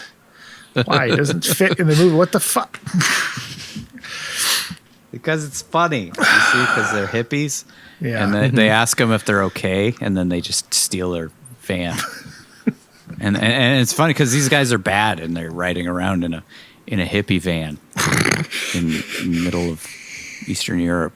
Back with Nadia and Johnny, he explains that when they get to where they're going, the rider is going to come out, which, you know, sometimes you need to take the rider out, whether she's asking for it or not. Directed by Brett Ratner. Oh, wait, that's the next one. That's the next one. She says the rider will destroy whoever's got it coming. So, in other words, if you don't want me clapping those cheeks, keep them out of sight. Then he explains the rider has no reason, no conscience, just hunger. Wait, I was making dick jokes, but he is still talking about the Ghost Rider, right? Over at a party man bear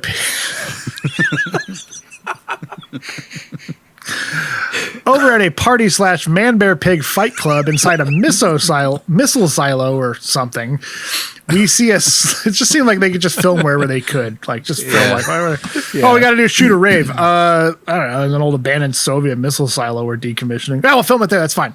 It was, I think, it was like a power plant that they just abandoned building in the middle of it. I think it was like a Soviet era power plant that was being built, but they just stopped. Mm-hmm. And that's why it looks all unfinished inside. It's just concrete floor going down. Yeah. We see a slimy looking dude who Johnny says looks like he works on a cruise ship as he tweaks the F out and chews on some gum. Like trying to stave off the spirit, I guess. I don't know. Like, is the spirit trying to come out because there's so many bad people at this fight club rave or whatever, and he's like trying to keep him inside, but I guess it's like nicotine gum. It just looks like he's jonesing. Yeah, like he's really needs a fix or something. Nadia asks if she's gonna regret bringing a flaming skull demon to a den of sin, and he says, yeah, probably. Trying to catch his delivery. Yeah. The guy who knows Kerrigan and apparently runs this madcap funhouse tells some mafioso-looking dudes to count every dollar that people inexplicably paid to watch a man fight a pig because he doesn't want these idiots robbing him because everyone's robbing him and it hurts his balls. Kill me, guys. Just slay me. I'm ready. Slay. It hurts my balls, as you say. Yeah. Why is he fighting a fucking pig? What the hell is going on there, dude? Is this like that scene in was it Doctor Strange 2 or like Shang-Chi? Oh, Shang-Chi, Fight Club. He's fighting Abomination. And it's a pig. It's a pig instead. See, if this was a Marvel Studios picture, that totally would have just been a cameo for some pig character or something. Pigman. As seen in Shang-Chi. They did the same thing. It's a weird, maybe it's a call forward to pig because it's a fight club. It's a fight club. Pig. He's fighting a pig. Maybe that's what happened to the pig. That's how the pig died. Spoilers for pig.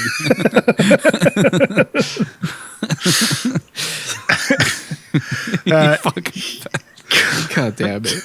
Just want to see the pig fighting that jockey guy from Pig. The guy who runs Eurydice fighting the pig. Let's make that movie instead of watching this. Pig 2. Spirit of Vengeance. He heads off to grab a smoke, but wouldn't you know it, Nadia and Johnny are waiting for him, which leads to easily the cagiest moment of the film. They interrogate this guy named Vasil, for a bit, and Johnny fights off becoming Ghost Rider while his eyes comically turn into vacant buttholes in his head, and he tweaks out like mad. He's got those butthole eyes. You'll love those butthole eyes. Find out that Vasil's been talking with Kerrigan, and Johnny explains that Vasil's a bad man, and this thing, the rider, it feeds on bad men, and he's hungry. He's hungrier than he's been in years. He then smacks himself in the head and says the writer is, I can't even do it as high pitched as my voice will give out, but he says, he's scraping at the door, scraping at the door. And if you don't tell me what I want to know, I'm going to let him out. Very, scraping at the door. Then he laughs at his face, just like he smoked crack with Big Fate, and calls him a good girl. I fucking yeah. All the ridiculous scenes in this ridiculous movie, this one is the most ridiculous, I feel like. Then he slams him against the wall and says, you will tell me or I'll eat your stinking soul. And finally, Vagisil tells him that he'll be at the quarry to buy more guns and get an army of men. Ah, the quarry, the movie go-to for all your bad guy needs. Wonder if they'll find Bobo's body. Wait, I don't get that. What's that a reference to? The Trust, Bobo. That's right. Wait. No, I still don't remember. The gun dealer that he guy he smokes. bought the guns from. Yeah, he shot him at a quarry. I was just thinking, and there was the fight between Vader and Obi-Wan in the Kenobi movie. Was Not everything has to do with Star Wars. But no, it was that first Sometimes we're confrontation. referencing our own show, not Star Wars. No, I know. I'm also thinking there was also a quarry in Kenobi in that first confrontation between Vader. Yeah. It was a letdown. Talking about Bobo. Yeah, Bobo. You know the waiter from. That's what I was thinking. Was like, did Bobo die in Moonstruck? Yeah, he died in a quarry. He got shot in the face. It was a whack. He was a hit. Some mafioso killed him. He's like, there's something in there. I'll let you see if you can find it. And then he fucking blasts There's just him. tons of quarries in Eastern Europe to film in because the Soviets strip mined a bunch of the area. Mm-hmm. I want to see Ronnie try and shoot somebody with that wooden hand. God, everything's becoming one movie. The multiverse of Cage, dude. Nadia says she knows the place, which is good because there are only like 9 million quarries in Romania alone. Johnny finishes their talk by saying, Bastard cat, what are you doing?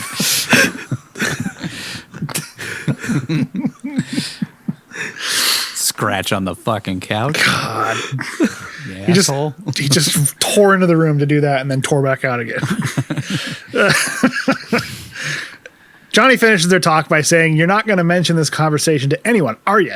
But he's interrupted by some goons, so he throws Vasil at them, football tackles some other guy straight into dust, and takes off on the hell cycle while really stupidly transforming back and forth into Ghost Rider and himself, and some really bad CGI with some really dorky quick cuts. He head shakes in maniacal laughing before blowing fire out of his nose.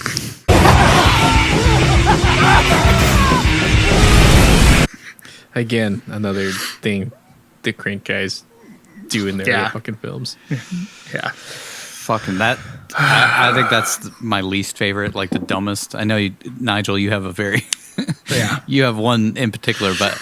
that one's up there. Yeah. That one is like, oh, fuck me, dude. Just...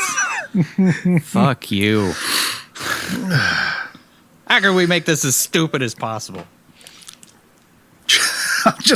I'll just point out now that the director said they wanted this to be a darker, more adult take on Ghost Rider and not that kids movie that Ghost Rider 1 was.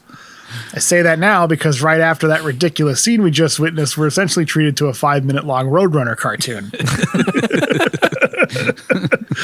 Over at the quarry, we see a crazy-looking, huge digging machine and Kerrigan waiting as truckloads of bad guys pull in where he buys some javelin rockets, which, I mean, he shot him with a slug thrower and that put him in the hospital, so surely 4 javelin rockets with extra heads will take him out, right? I mean, those things destroy tanks in one hit, as we've seen in recent news. Yeah. Spoilers, it doesn't. Nadia sneaks in and unties Danny, but she's caught immediately by a goon who just sort of makes out with her, I guess because he's a bad guy. Reminds me of when Nic Cage unscripted made out with that poor girl in Dog Eat Dog. Mr. Cage, no. Weirded out Willem Dafoe. Hey, man, that's how lawsuits are started. Calm down, man. Leave it in the film. She didn't want it. She wouldn't have signed up for it. She made scale. Fuck her.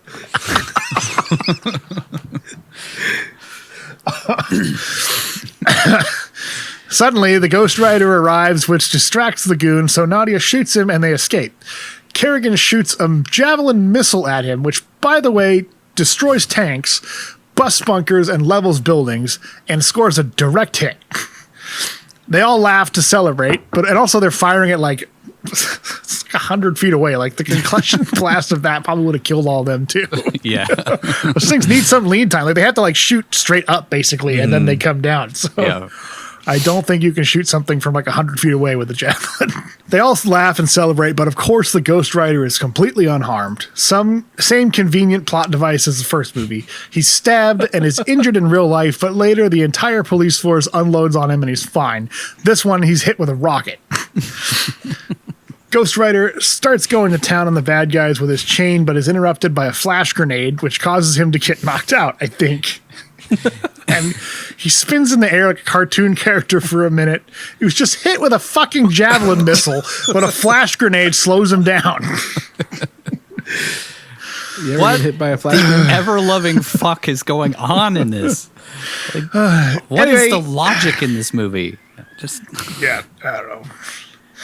Anyway, he spins in the air for a minute slowly and then super fast and then does a jump scare look at a guy before running at him where he fires a machine gun into his mouth for a while before he spits the bullets back out at him. Kerrigan goes to shoot another javelin, but Ghost Rider runs at him like something from House on Haunted Hill, comes at him super fast, and suddenly he's on top of him, so he fires the missile, sending Wile E. Coyote off into the night. He's totally fine after exploding again, so he walks over to that digging machine we mentioned and transforms it into a hell drill, which is actually pretty badass. He uses it to kill God knows how many bad guys with some hilariously bad CGI, good luck Vince, and irritating as all hell camera zooms. That was like, they didn't have a lot of people down there when they shot that, so that one was easy. The like Congress / House of Reps getting murdered at the end. That one was a bitch. So, I feel like we're about to double the amount of kills that we had. To me, this scene was like, this was like maybe the one scene that was kind of redeeming. Just the visual of him like possessing a giant excavating machine that spins around and has flames shooting out is until the CGI takes over. Yeah. But that part was like a spread from a comic, like when you have a 2-page spread, you open it up and there's a really cool visual or something like that. That's what that felt like. That's like the one time it felt like an homage. Like open it up with a drill going across on fire. Yep. It's pretty sweet. You know, when they use those, they can be really effective in comics. So it's like, holy shit, that's awesome. And you have to just stare at it for a little bit. Like, I felt like that was like the first time this actually took some of the great things comics can do and adapted that onto the screen. But, it was really short-lived. And it's not worth watching anything else in the movie for. Guessing because it was very expensive. But it's kind of the unfortunate thing, that's changed since these first two movies was like, it was so prohibitively expensive to show Ghost Rider at all. Like every second the Ghost Rider's on screen was a fortune to animate. But nowadays you can, as we've seen with some allegations that have been coming out against Marvel, but like you can do it for super cheap. These days. And it looks great. Well, I mean, depending on the movie, but yeah, I mean, there's still a lot of Marvel CGI that does not look great, even today. But that's because of those I would argue cheaping out almost allegations. everything that's happened in Phase 4 so far. Yeah. Finally, we see Kerrigan about to shoot Danny and Nadia, but Ghost Rider scorpion whips him with his chain and pulls him over. He then whispers seductively, "Sorry, does it hurt? It looks like it does," which is what he said to him earlier when he hit him with a javelin, right? Or when he shot him with the slug thrower. I think it was the slug thrower. Suddenly, I guess Danny's firewall spell or whatever it was that seems to drop, and Ghost Rider can sense him again, so he chucks Kerrigan like 100 feet, takes off after Nadia and Danny. He pulls Nadia out of the car, but before he can eat her soul or whatever they're going to do with this reimagining, he's stopped by Danny, who tells him to let her go after walking over to him with his broken ankle. Ghost Rider ambles over to the kid fighting invisible bees or something and transforms back into Johnny Blaze. He then delivers the line, "So, that happened." So badly in a shot so dumb that it makes you want to punch a child in the face. Danny specifically. That is it's the cap. That's how they end their one big action set piece in the movie is literally him saying, "So that happened," which is just fucking, it's such a cliche that you make fun of like Marvel humor in movies. Like every movie now has to have some kind of zinger, and that's the laziest ass pull zinger that exists for anything that happens in a movie, and they throw it into this one completely like unironically. So, that happened. God, I mean, that happened. I hate it. It did happen. Yeah, it did happen. Like script writing is really hard, you guys. Okay. What else you wanted to say?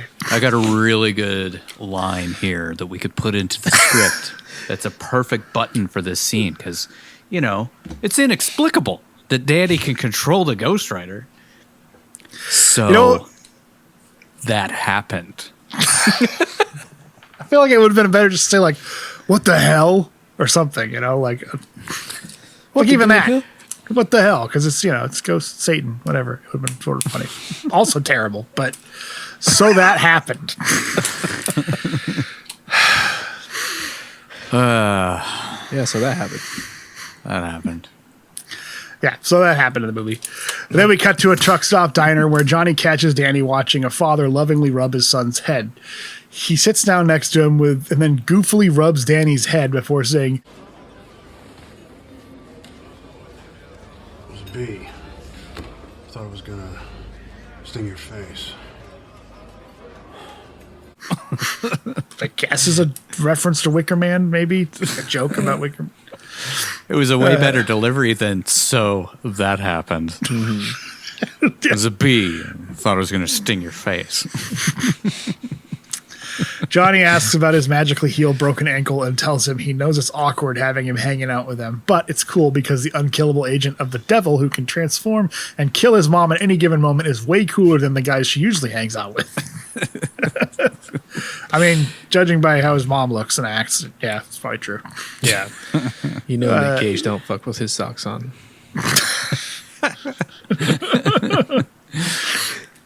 He drinks half a pitch of water, so at least there's one callback to the original film. And he tells Nadia and Danny that they're going to connect with Moreau and take Danny to a holy place. Which I That thought he really is the only callback to the first Yeah. movie. Oh, yeah. It's two callbacks. It's him drinking out of the pitcher of coffee and also drinking a ton of water after he transforms. Yeah. That's right. Yeah. I don't think that was intentional in the slightest. No. And I feel like that wasn't even in the script. I think Nicolas Cage remembered it and was like, "Hey, let me drink a bunch of water. Let me make out your of a pitcher. film Let me- somewhat some like- kind of continuity." Yeah, connected to the movie.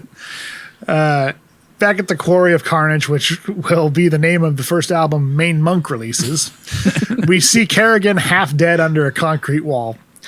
Rourke shows up and tells him he's not done yet. So Kerrigan says, quote, "Sorry, jackass, but I'm dead," and then dies. Oh my God, man. So that happened. But I'm dead. Should say, so that happened, and then dies.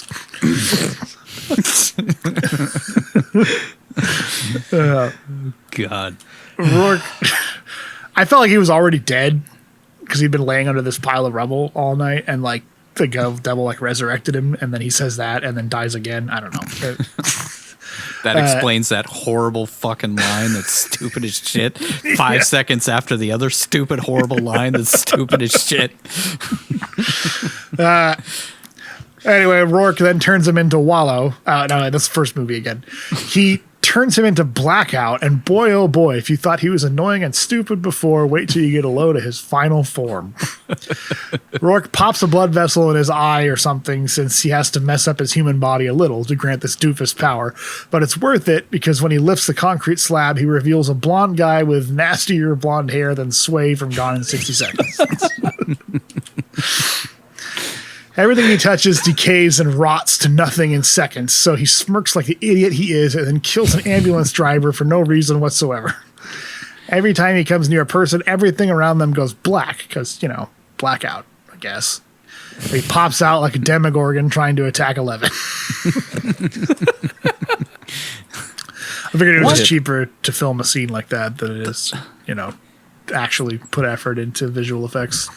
What exactly is happening in this? Like, so that's what the victim sees? It's just everything just goes black? That's kind of how I figured it was, yeah. Okay. The whole world isn't turning black normally. It's just... Right, it's just what they're seeing or something. It felt like they were trying to adopt something out of a comic, and it just didn't visually translate well because they didn't put any effort into it. Everything's got this weird, like, chromatic aberration, too, where, like, the colors all separate and stuff.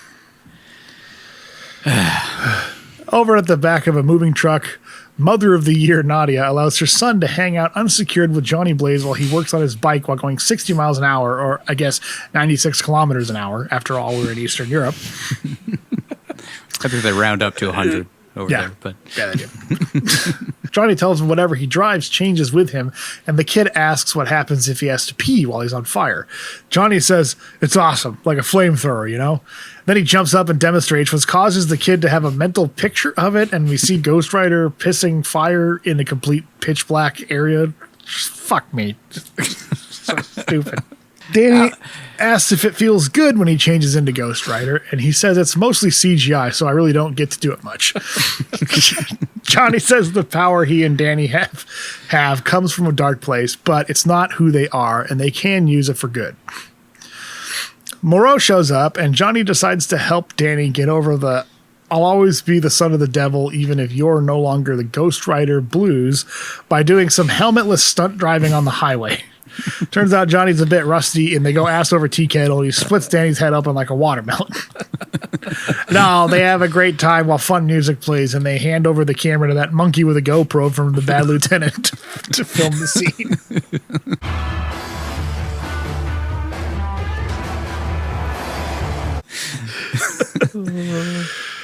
Behind the scenes, they were like, we're really trying to push the envelope. Yeah, he was on roller skates in that scene. I was going to say, this is where they're on roller skates, right? Yeah. They were pushing the envelope, man, of what you could do in a film. You could really shakily fucking film a motorcycle on roller skates. Next, we see what Sway would have looked like after relapsing, or should I say blackout, driving in the ambulance of the guy he killed because Eastern Europe was like the Wild West, and no cops would be looking for him. Are all the Ghost Rider bad guys as stupid as the ones in these movies? Seriously. You're the only one who's read not much. Some Ghost Rider comics. Are they all this fucking stupid? Like, no. Blackheart is dumb as shit in that first movie. Yeah, the only ones I've read. All of the other bad guys in the first movie are dumb as shit. And this guy is dumb as shit. Is every fucking bad guy dumb as shit in these Ghost Rider comics? I don't think so. No, right? They're like demons and shit. They're supposed to be devious and plotting and pure evil and stuff. That's part of that's what he does. He deals with like the evilest of the evil that like other Marvel characters wouldn't be able to handle. Like Satan is one of his main enemies. Yeah. Yeah. That's one unfortunate thing that we're going to have to grapple with in these supernatural movies when they actually are made with Blade and Moon Knight and Ghost Rider, all these kinds of comics. It's like, so Satan has existed this entire time, and in like Endgame, all that stuff, all this stuff happened while Satan was just wandering around. I think I don't know how they explain this in comics because everything's a retcon, but I think hell is just a dimension in the comics, and like it's a real place. I think you actually glimpse it in Multiverse of Madness when she's when America's like grappling with Scarlet Witch at the end and opens that portal to hell. I think it was trying to send her into that dimension. Okay. So yeah, I think it's a real place, but it's real as in like Asgard is a real place too, but it's not like a supernatural location. It's a dimension or something. I don't know. Who knows what they're going to do. I think they probably won't even touch it because of censorship and stuff like that. They may not even have, although they don't seem to give a shit about China anymore, so maybe they don't care, because that was always one of the big hang-ups is like if you have supernatural demons and stuff in movies, China won't air it. So okay. I think they're done giving a shit about that. Blackout tries to eat the dead driver's lunch, but it all decays in his hands except for a Twinkie because, preservatives. That was the one joke I liked in this movie. Fucking hated that grabbing joke. a Twinkie and it doesn't rot away. So just like the Judy Springer joke, so fucking outplayed. It is stupid. So dumb. But I guess because I wasn't expecting it.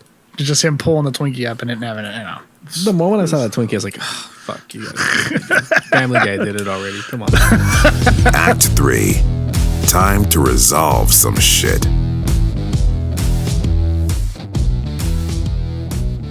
Over in Cappadocia, Turkey, which is basically a Dr. Seuss book come to life. And by the way, it really looks that way in real life. No CGI necessary. We see Moreau's masters, who turn out to be a bunch of shoeless asshole monks who live in caves. Also, for some reason, everything is shot like it's like someone smeared Vaseline all over the lens, which I guess was to make it feel more like holy and ethereal or something. I don't really understand why it was shot that way. It looks so bad. Maybe they were just out of focus and they didn't realize. I could totally see that. So fuck around with 3D cameras, not knowing how they work. Yeah, true. That's a good point. True. Well, so one thing they said in the behind the scenes was 3D cameras, you can't shoot soft focus. So maybe they were trying to make this feel soft. But I think everything has to be sharp because you have to be able to separate the planes. Yeah, that makes sense. But I don't know. By the way, I've actually been to this region of Cappadocia, and I've actually stood in the exact same spot where this whole monk scene happens. There's nothing in any of those caves. They're just empty holes in the wall.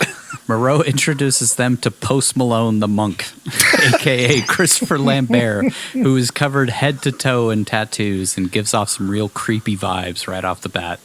He always does. Yeah, he does. Johnny gives him a head nod and says, What's up? And Moreau says the monks will take good care of them in their dirt hole caves or whatever. That's what they're going to Hang on, my monitor just disconnected. Cat. The cat knocked shit onto it.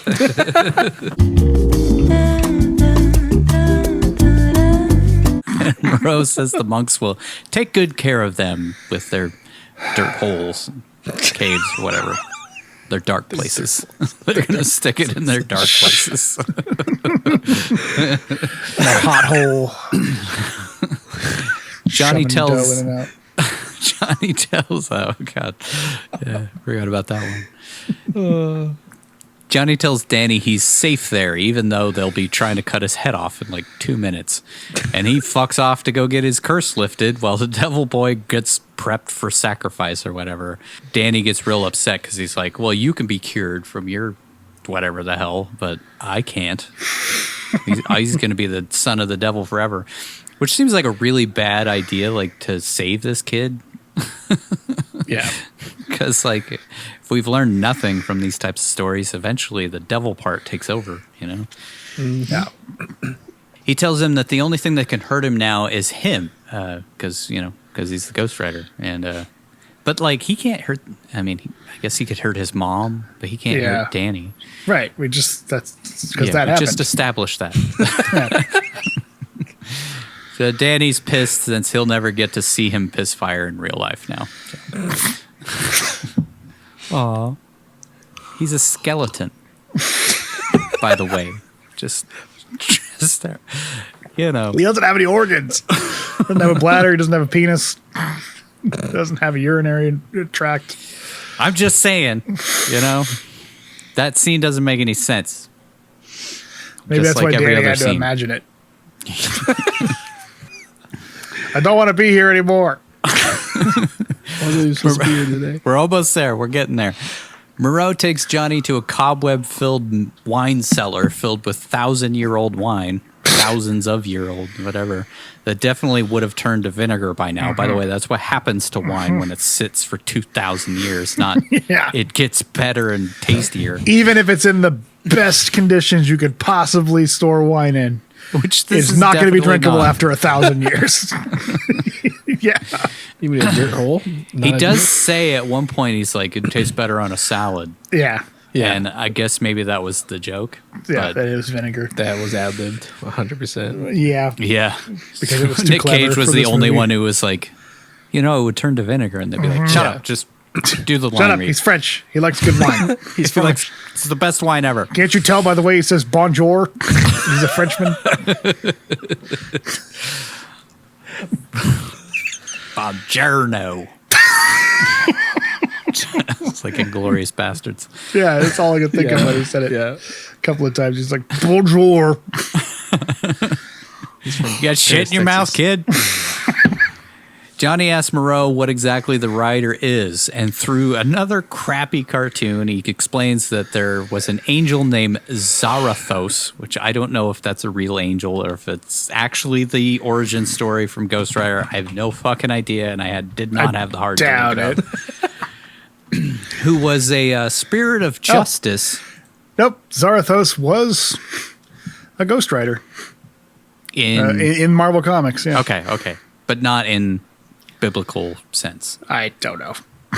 Because I don't again, going back to Supernatural, I know a lot of those were actually based on real angels and demons and stuff. So Yeah. maybe Marvel did take that from something. I don't know. At a certain point, do you just give up caring anymore? I did. It's just Definitely. I mean, Did you if hear we my were breakdown? making a real good Ghost Rider film and we actually, had some real lore behind it, yes, but this pile of shit, I just accept that none of this actually is connected to the comics or real mythology or anything. Anyway, it says that the Spirit of Justice was sent to protect the world of man, but was tricked into going to hell, where he was corrupted into wanting to punish the guilty and transformed into the Spirit of Vengeance. Hey, that's the name of the movie. So why would they take the Spirit of Justice and make it the Spirit of Vengeance? Why would hell want him to punish people? Wouldn't it be the other way around? I don't know. Punish innocent people, not punish guilty people. Guess the more That's the thing. Devil's actually a good guy. Even in Christian mythology, he punishes the people that God makes evil. Someone's got to do it. Moreau says the Spirit of Justice is still inside of him somewhere, but Johnny can't seem to feel him through a... No, I can't feel it. That was pretty much how that scene went. Moreau digs out some crusty 2,000-year-old bottle of wine and says once he's free of the curse, they'll share it and probably die, since it's 2,000 years old. He says Johnny risks death and must confess the one thing that is most difficult for him to talk about, so Johnny tells him he made the deal with Mephistopheles for himself and not for his dad because he couldn't let his father go since he wanted him around too much. Which feels more like a humble brag, but whatever. Yeah. Oh, he's too good of a person. Moreau gives him some dusty-ass dry bread and says it's the Lamb of God, and it'll take away all his sins from this world. So all this time, he could have gotten his soul back by saying he loved his dad too much to let him die, even though he was ready to die. His dad was ready to die, and then eat some dry, and then crusty go into bread. communion, and then it would have been fine. Yeah. I mean, Yeah. he eats the nasty-ass bread and wanders into a cave before suddenly running into Darth Vader. He cuts off his head, but in a flash, we see that he was Darth Vader the whole time. Not everything's Star Wars, damn it. Yeah, god damn it, Patrick. Come on, dude. Now he gets locked in Indiana Jones style, and a dumb as hell montage begins with Nick tweaking on this floor, shouting fun stuff like "Merry Christmas, you assholes!" Him reliving making the deal, which seems more like a vision of Nic Cage regretting signing on to do this movie. Ghost Rider spitting chains out of his mouth for some reason. And finally, Johnny waking up in the cave giggling like a schoolgirl because the curse has been broken. Hey, Moreau! That's how that goes. How does he get out of the cave when the cave was shut behind him? He's like Jesus. He just moved it. I thought they opened it. The other people had to let Jesus out. No, he let himself out. Then they opened it and he was gone. Oh, remember? right. Yeah, that's right. So he has risen. Maybe Moreau opened it after he saw him tweaking on the floor and was Right. like, "Oh, he's transforming." But then Moreau is captured by the monks. All right, whatever. He hunts for Stop Moreau, thinking but about it. instead finds the monks holding Nadia and Moreau back from saving Danny. Post Monk Alone explains that the boy will always be a threat, which is fucking 100% true, by the way. Yeah, he's the son of God, of Jesus. Son of Satan. Son of Rourke. Yeah. Rourke. So he must die, and then he does the Vulcan nerve pinch on Nadia, and she passes out. Post Monk Lone Vulcan nerve pinch will be Main Monk's first single, by the way. A sword really would have come in handy there. Yeah. All those months of training. 3 wasted. months of training for a sword fight that doesn't happen. And I bet he did a week of shooting. Yeah, if At that. most. Yeah. They put Danny in a circle, pull out a machete, and save us from a ridiculous, over-the-top finale. No, damn it. Blackout shows up and turns all the monks into spooky skeletons, including the Highlander, which he does by making a peace sign and saying, "Peace, brother," before poking his eyes out. You know, just to make it fucking stupid. There could So be that only happened. one. Yeah, so that happened. We cut to Moreau, Nadia, and Johnny chilling with the dead monks who are already sprouting some fast-growing mushrooms. Where Johnny asks what the devil is planning for Danny and if he's putting away some college or putting away some money for his college fund. Moreau explains that the devil plans to switch bodies with Danny since he's the perfect vessel and Danny will cease to be. They decide to go rescue Danny since Moreau knows exactly where the devil likes to do his once-in-a-millennia sacrifices, and they head to Turkey. Wait, they were in Turkey already. Yeah. Yeah. They go to another Whatever. part of Turkey. Were they? Okay. Are they? No, they are. Yes, this Cappadocia region is kind of large, but it's all in Turkey. Yeah. Right, but they're in Eastern Europe. They were in Turkey for the scene. You can get but to Turkey through They're, Eastern they're Europe. pretending. They're pretending that it's Eastern Europe Yeah. is where Right. Cappadocia is, but then they go to Cappadocia. Okay. All right. Deep France. Next, we see the titles come up and say Cappadocia, Turkey. So they're already in fucking Cappadocia. God damn it. Discount Matrix twin Blackout arrives at a spooky old church with a fake as hell sky behind it with the kid. He and Rourke make dumb faces at each other, and Danny asks what happened to Rourke's face, which makes Blackout giggle. What's wrong with your face? That's a great line. You know, because he's a devil, or I don't know. Because they're children. The movie was written by children. 6-year-old stories. And then the kid says the devil's got a weird face, and the other guy laughs at it. Yeah, he's got a at big it. stupid face. And then he whips him with a chain and his head's on fire. And he pees out fire. He Funny. beats out fire onto the little kid's face. Wait. Moreau explains that Ozek Gukten, Turkey, is the farthest place from heaven, which feels harsh. but fair. Ouch. I've been there, and I have nothing but fond memories. Nothing. It's a great place. Yes, please don't shoot me. please don't fatwa me. Oh God, I'm going to Turkey in a couple weeks, so please don't kill me. It's okay. This won't come out till you're back. That's right. That's true. Moreau says they stand very little chance without the writer against Rourke, but pronounces it Rourke for some reason. At the writer, we stand very little chance against Rourke.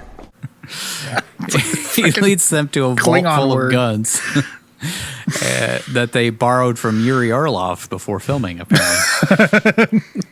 You can just buy them in the store over there. This has got to be like one of the more expensive scenes, right? Because it's a scene with all these guns. Yeah. So it's cheaper to buy real guns than fake guns, as we found out. And they load up for the big epic final battle. Wait, did I say epic? I meant idiotic. But hey, at least it's almost over. Hours later, in a completely different location, Rourke explains what happened to his face. Remember that scene that just happened? He tells them to think of a flamethrower, and Danny pictures Ghost Rider pissing again, since that's his kink, and he laughs to himself. Because flamethrower, it's like the kid, the body's a flamethrower. I don't know. Because if you had a flamethrower made out of paper mache, yeah, a flamethrower made out of tried to use it, it would burn the thing. That's the analogy he's trying to make. Yeah, that's what his body's like. But he pictures Ghost Rider pissing. Yeah. He tells Danny that if he uses his power, he'll burn up, but explains that Danny is only part human and has all the power that he has, but he can actually use it, which seems like a really dumb thing to tell somebody right before trying to take over his body. I wonder if that'll come up. Then he jabs Devil Boy in the neck with some knockout juice so he'll stop fantasizing about a skeleton pissing until the ceremony. Wait, so he has all the power of the devil, but he can be knocked out with like a syringe? Yeah, because he's human. So I okay. guess. All right. He's...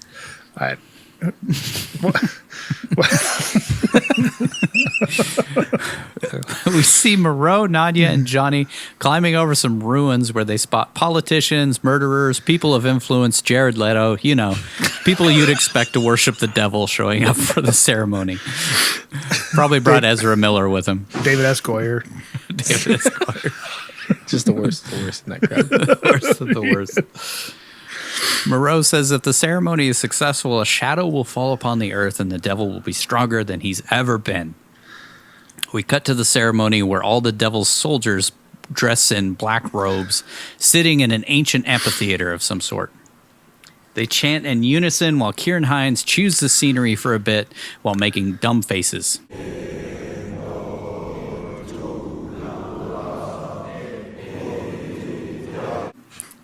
As he's prone to do in this movie. He's usually good. He's usually a good actor, but not this movie. Then he and the kid do a fun little dance on their knees and their eyes turn black. It's a fun dance. Moreau and Nadia count 25 to 30 men guarding the place with more inside. So Vince, good fucking luck on the tracker for this. I have no idea where you arrived on this, but I'm really eager to see the number. You had a heavy load on this one.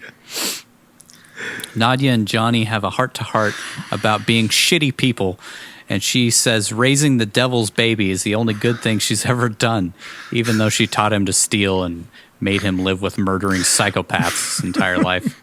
Johnny reassures her and tells her they better make sure he doesn't turn into the Antichrist. So she blasts a bunch of guys with a sniper rifle from hundreds of yards away. This chick who was just a traveling... I don't know. Ex-Special Forces. Apparently. While Moreau and Johnny sneak into the compound by knocking out some dudes. Easy peasy. This movie's cheesy. Moreau tells Johnny to go grab the boy and run out because it's just that easy. And while he heads through the front door to distract the guards. Just walks right in the front door. There's two guys. It's like that fucking scene from The Holy Grail where he's running at the two guys for just watching him. Yeah. Moreau shoots a couple ski mask clad generic bad guys, which I guess no one in the ceremony heard. And Johnny runs in to grab Danny before the devil's shadow can transfer into Danny. It's like the shadow is like going from Ciaran Hinds over to the kid. We fired a machine gun in this very quiet area of Turkey, which I know there's like no roads near or anything. Mm-hmm. Be very easy to hear. About as easy as that scene in Unbearable Weight when they hear the guns or don't hear the guns down below. Yeah. Moreau mows down the hordes of black-robed devil worshippers with a machine gun, which is a rare occurrence for Eastern Europe, but pretty common in the States these days.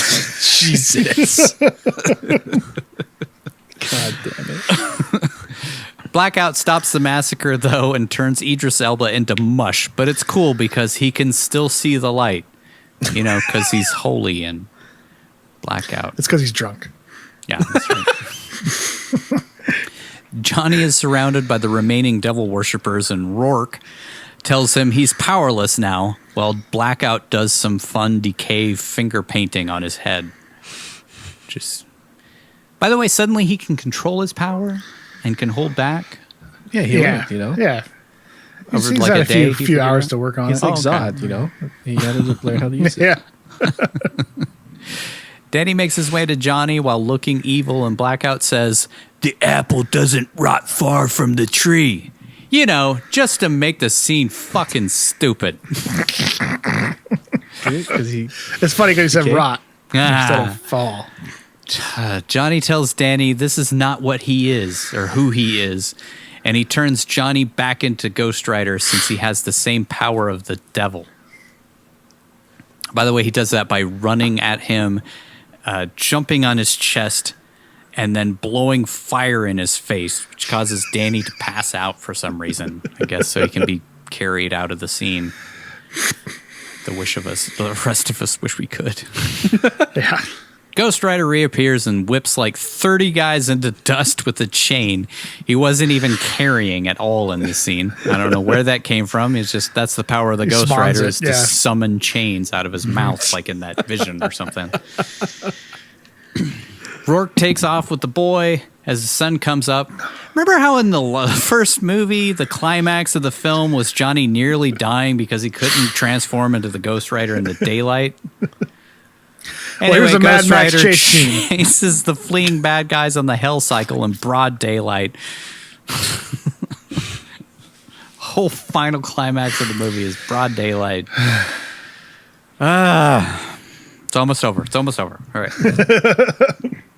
He throws a guy out of an army truck with a Wilhelm scream and then turns the truck into a hell truck. He quickly dispatches the other bad guys while Nadia shows up at the scene just in time for Blondie McDumbface to jump onto the hood of her car. He jumps through her obviously CGI windshield, which just disintegrates into nothing. That's how windshields work, right?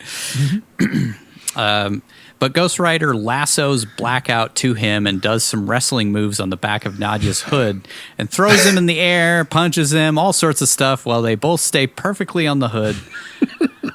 I ain't no physics major, but who cares? Let's wrap this fucking piece of shit up. Who's driving the truck? Blackout somehow chokes a skeleton for a bit, but Johnny sucks out his soul, or whatever he's using instead of the penance stare, and throws him under the truck. He dies in a comically ridiculous sped-up shot and then decays on the highway, thus putting a bleach company out of business. But hey, at least he wasn't as dumb as the bad guys in the first movie. I feel like Blackout was at least somewhat better. Yeah. Thankfully, that scene is punctuated by Ghost Rider quipping into the camera, "Roadkill," just in case you were starting to enjoy the action and needed a new reason to hate this movie. He jumps back onto the hell cycle. Where was the hell cycle? It just drove into the scene? Drove back into the scene? Like he can summon it, yes. He can summon it, yeah. But where was didn't it before? he jump off of it? Where did it go when he jumped off it? Anyway, he jumps the truck. He jumps back on the hell cycle and runs Rourke and Danny off the road. He screams in Rourke's face a little, then throws him up in the air after he says Johnny was the worst fucking deal he ever made. Yeah, using up our one allotted fuck in this movie, by the way. PG-13. He ropes the devil out of the sky and sends him back to hell by saying, "Go home." Then Ghost Rider actually does the Wakanda Forever Black Panther sign. And I guess pledges himself to God, which turns him from the crazy, corrupted spirit of vengeance back into the spirit of justice, setting up a sequel that thankfully was never made. Because they would have done that. Like, oh wait, no, this is still regular flames, but we do see the blue flame Ghost Rider in the comics. Ghost Rider pulls Danny out of the car, and he's perfectly fine, even though the Rourke was fucked up. Ghost Rider pulls Danny out of the car and brings him to Nadia, which I guess means he can control his powers again and won't just kill you if you told a white lie or illegally downloaded something. Robbed an English businessman. And he turns back into Johnny Blaze. He can just control it again, suddenly, out of nowhere. He had no control over it the entire movie up to this point, just by the way. He tells her that Moreau said that the rider was an angel who was corrupted, but unlike before, now he can feel him inside of him. So he uses his angel power to bring Danny back to life with a blue flaming hand. So I guess that happened. Danny asks if they won, and Johnny says, "I'm going to say yes." Then the camera stupidly zooms in on him, and he says, "Hell yes." Just to make it fucking stupid. Then we hear him say, "My name's Johnny Blaze. I'm the Ghost Rider." And then the movie mercifully fucking ends, finally. This movie's only 95 minutes long. It took us like 18 hours to do this breakdown because of how fucking god-awful it is.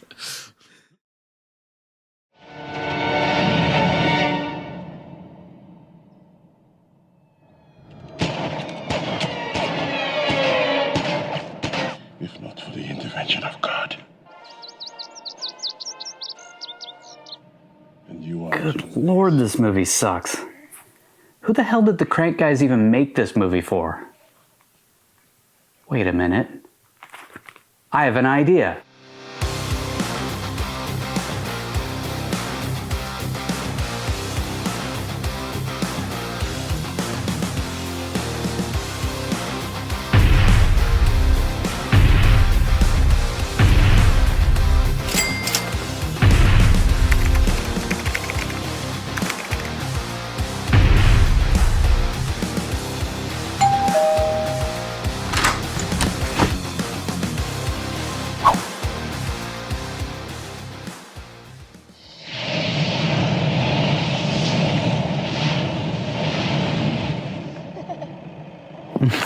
He's pissing fire. We may have had to suffer through Ghost Rider's Spirit of Vengeance stone cold sober, but that doesn't mean that you have to. Load up on edibles, pre-rolls, and everything in between by heading over to danklife.com. If you live in one of these states and are over the age of 21, they'll ship the best smokable hemp cannabinoid alternatives straight to your front door. And if you enter our promo code DANKCAGE, you'll get 15% off your entire order with no restrictions or cart minimums. Scraping at the door! Scraping at the door!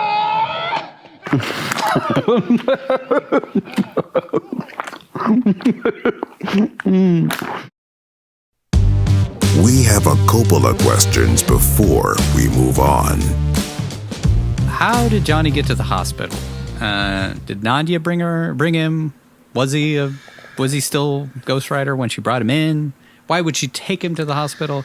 Why would she think that he was a good guy after he just murdered all these people and almost murdered them?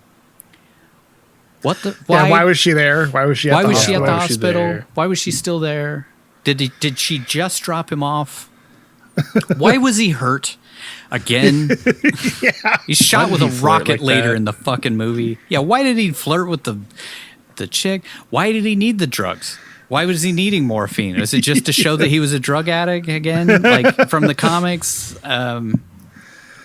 Why did that scene happen at all? I think because they had to explain how he went from getting blasted, I guess, to meeting up with, because they wrote themselves into a corner. Like, he gets knocked out with the slug thrower, so how's he going to catch back up with Nadia and Danny? But I guess they're just together because she's at the hospital. And it's the next day. I didn't even think about this when I watched it, but it's like, it doesn't make any sense. The scene doesn't make any sense at all.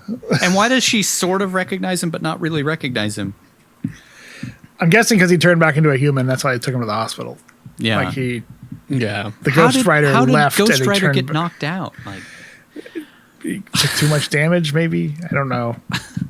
Maybe is it just because he hasn't been Ghost Rider for a while, so his powers are weak?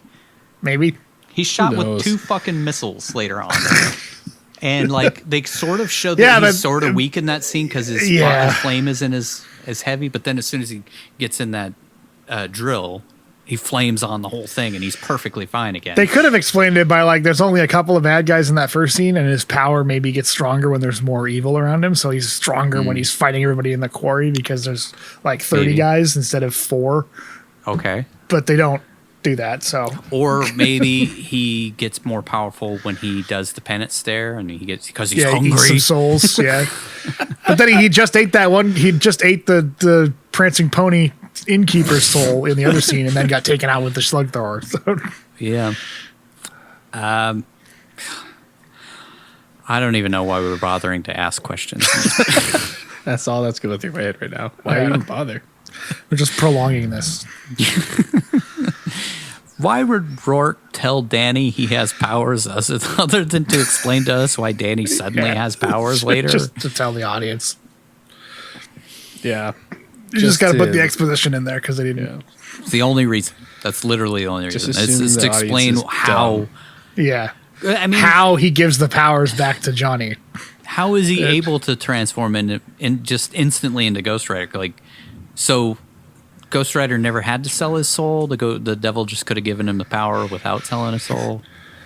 He could have just probably, but maybe he likes doing deals.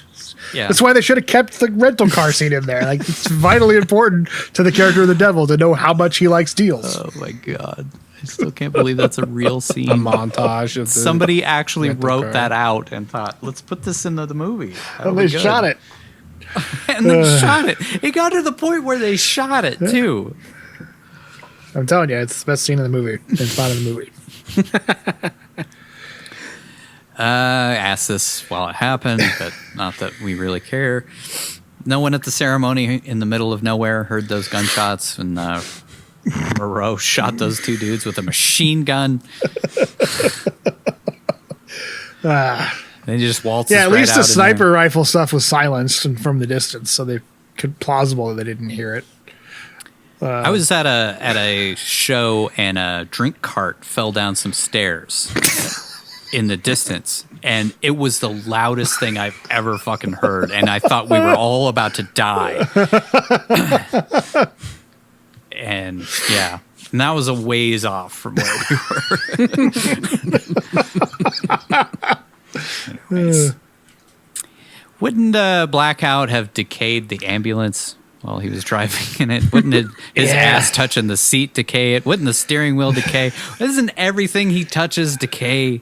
Maybe he could control it by then. Did he? Did it show he couldn't control it while he's touching the food. He could decay organic matter. Yeah, well, he decays the sword from Post Malone, right? That's he tries. I think he tries to stab him with the machete, and he grabs it, and it rusts away. Oh yeah, so 3 months training for that. So they show that he can decay inorganic matter. Yes, as well as organic matter. So Funny gets in it, just falls apart. The ambulance decays. God damn it. So that happens. None of the actual powers of Blackout are shown in this movie. What are his from the powers? comic I books. don't know the character. I just read that like they just threw all of them out, and he So it's kind of basically the looks same like thing Blackout. they did with Blackheart, except they didn't even make pretty Blackheart much. look like Blackheart in the first They didn't movie. even They make just him used the look name. at all like Blackheart. Yeah. This kind of goes along with that. With like, how was he suddenly able to control his powers in that scene with Johnny, where he's like wiping decay across his head or whatever, finger painting on him with It's decay. getting better. He's starting to control it. Okay. He said it's like Zod, right? And he wrote Man of Steel, right? David S. Goyer wrote Man of Steel, same thing. Yeah. Then somehow he appeared. Oh wait, that's Star Wars. Yeah. Yeah, that's Chris Terrio and J.J. Abrams. Equally great writing. And then my final question, we have to ask it. How exactly would a skeleton take a piss? Like a flamethrower, we saw it. Yeah. Oh, okay. All right. Explains. The only one I didn't have any until now, but because I didn't want to talk about it anymore. But like, why is sending the devil back to hell like the main way to deal with him?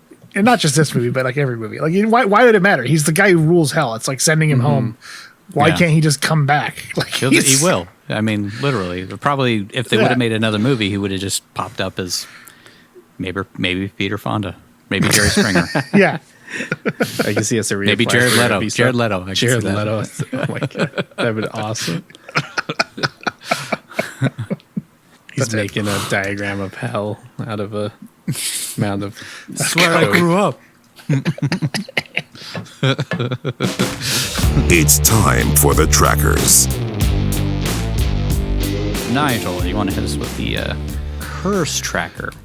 Yeah, so this movie, wonderful film. For the most of the film, I thought it was just going to be a single use of ass, because right at the very beginning, he talks about he did a bare ass jump off of something, and when he was a stunt driver or whatever.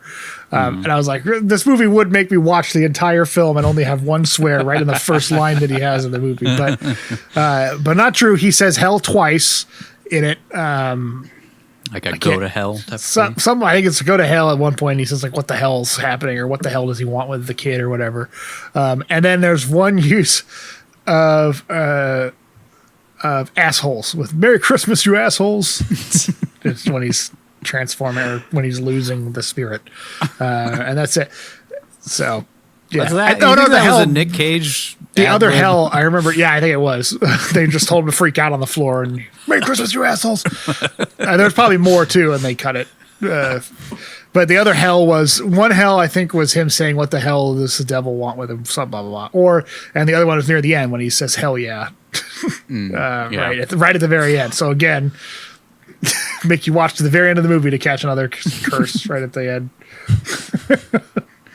So that. Yeah, so that's a total of 4 for this movie, which is very low. It's a PG-13 movie, right? So especially for a film made by the Crank guys. Yeah, the Trust is the only one with the Trust and National Treasure are the only 2, and Bringing Out the Dead are the only ones that have, and Mandy. But Willie's Wonderland. Yeah. Those have 0. So of the ones that actually have curses, Mandy has 2, Pig has 2. No, I'm sorry. Bring Out the Dead has 2. Mandy has 0. Pig has 2. Gone in 60 Seconds has 4. Moonstruck has 4. And this has 4. The Trust had 3. So yeah, this is pretty light on the Cage cursing. I feel like he just didn't care enough to add lib curses into it. Like it's just. I think they were trying to stick pretty hard with that PG-13 rating. Yeah. So yeah, our total is now up to 561. 561. All right, on the runtime, 95 minutes. Mercifully, that puts it kind of low on the list. Thank God. If they would have added any more to this, Jesus. So 95 minutes. That sandwiches it between Grand Isle at 97 and Dying of the Light at 94. Nudity, there was none. I didn't see anything, right? No. Countries, this was kind of ambiguous. They did 100% mention Turkey by name, but they said Eastern Europe. But because it was shot in Romania and obviously looked like Romania, I'm going to say Romania. So we're adding, that's a second instance of Romania. We already had it on there with Dying of the Light. But that puts us at 2 countries, no states. This is the first time we've ever filmed or done an entire movie that was not in the United States at all and wasn't filmed in the United States at all either. Mm-hmm. So that's a first. Leave it to Ghost Rider. So that gives us 15 total states and 17 total countries. I'm not listing them anymore because it'll take forever. Budget versus gross, $57 to $75 million. Where did that $18 million go? I just want to know. Somebody just pocket that. Did they pay off some arms dealer over there to buy those guns? Yeah. Was it a discrepancy in the budget because they weren't supposed to errors. Tear down that entire fucking building structure that they ended up tearing down? So I just approximated it at 66 million. Split the difference. So made 132.6, so technically doubled the budget. So that brings our grand total to $787.6 million budget and a $1.634 billion gross. This is just sad, but in our top grossing films, this is now 1, 2, 3, 4, 5, the 5th highest grossing film that we have ever talked about. Oh my God. Think of the movies that we've done on this show. How much did the first Ghost Rider do? 228.7. Wow. So this and that's is in the top 4. Right below. Yeah. Ghost Rider is number 4. Our other 3 are Gone in 60 Seconds, Face Off, and National Treasure. So, man. This movie made more than Raising Arizona by a lot. Yeah. Unbearable Weight, not even close. Yeah. Bringing Out the Dead, not even close. Moonstruck, $10 million less. Lord of War, $50 million less than this movie. This is a pile of shit. Got that Marvel stamp. You know, that's the audience. That's the audience for Sony riding those Marvel coattails even back then. Yeah. You know, I could see it, you know, especially with the track record of Marvel. And they probably, I mean, I didn't watch any of the trailers or anything of this ahead of this time. You know, I'm sure I saw them back then, but like, I'm guessing that they were trying to make people think that this was related to the MCU somehow. Oh, yeah. Oh, yeah. Rating PG-13, so that's now 7 PG-13 films that we've done. R is still tops with 13, and then 6 unrateds. So PG-13 is slowly edging out unrateds. So that leads us over to the biggest question I have for everything that we've done. I feel like this is the only good reason to have talked about this movie in the first place. Is how many kills were there total? All right, so I did my best to track this, but as you guys know, it's a fucking shit show. Can't say S's today. Having a stroke. Apparently. Anyways, so I did my best to track it. God, that fucking final scene of him whipping the chain around was a bitch. But I would pause and count, and this probably is not accurate, but this is. I counted this many fucking people in all those scenes. 84 total is what I got. And the majority of them came from that last scene. I want to say between like the different rotational shots, I want to say it was like 40 to 50 people in that. And it's just like, thankfully I could see the outlines enough, but it was just like, 3 or 4 people stacked deep. And Yeah. which is the most, obviously, that we've had in any fucking film. So I mean, I think that's the most that any of these movies is going to have. We had 72 total through 28 films. 28, right? Previous to this. Yeah. So 84, which brings the grand total up to 156. And I can't imagine we're going to ever see that many again. Yeah, I can't think of anything that would even come close. No. I can't think of anything either. No. Unless there's some surprise film out there that we don't know about where he was just murking people left and right. I don't know. There's a lot of those like revenge movies. Bangkok Dangerous. That happened. I remember if he kills a bunch of people in Stolen, because I've seen that one. But I don't think he does. I don't think so. That's more of he's a bank robber or a heist or something like that. Yeah. It's basically Taken, right? No, they want you to think it is, but it's more like his daughter gets kidnapped and he has to go rob a bank to get her back. Oh, okay. So it's not his daughter gets kidnapped and then he kills a bunch of people to get her back. It's like so the first act is Taken from Taken. Yeah, but it's because he's a famous bank robber, and so this criminal organization kidnaps his daughter to force him to go steal some money for him. Okay. As far as deaths go, 0. So we're still at 9. And resurrections, we're still at 2 because he's doesn't die, so he can't be. Never dies. Yeah, he doesn't die as Ghost Rider. Yeah. All right. Well, the franchise sure does. Yeah. Oh yeah, I guess Killed that's the true. franchise. So 1 death of a franchise. 10 deaths total. Ghost Rider franchise. Oh wait, and let me add one more. That's how you end Would your that be rating a kill? at this point. It's a kill and a death. Well, this was a real pile of shit. Let's rank this film on the Cageometer. All right, that leads us to the most important question of this horrendous shit show of an episode that we had to just endure. Vince, where does Ghost Rider Spirit of Vengeance from 2011 rate on your Cageometer? Oh, fuck, I give this a 2. I don't know if that's too harsh. Coming right out of the gates with a 2. I don't know if that's too harsh, but the movie's just fucking awful. I honestly, little peek behind the curtains, it took us a while to record this after we all watched it and went through Patrick's breakdown, but I could not for the life of me remember what the fuck happened in this film after watching it. There were a couple of parts in the breakdown where I'm like, what? Yeah. Did that really happen? I don't remember that at all. I don't remember that happening. Yeah. And I've seen this have twice. to sit down and watch it meticulously, scene by scene.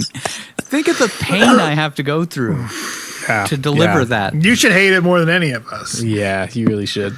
I will say that this is one of those films where I kind of liked it better after doing the breakdown because I could see what they were going for, even though it was bad. It made my rating just slightly better. Spoilers.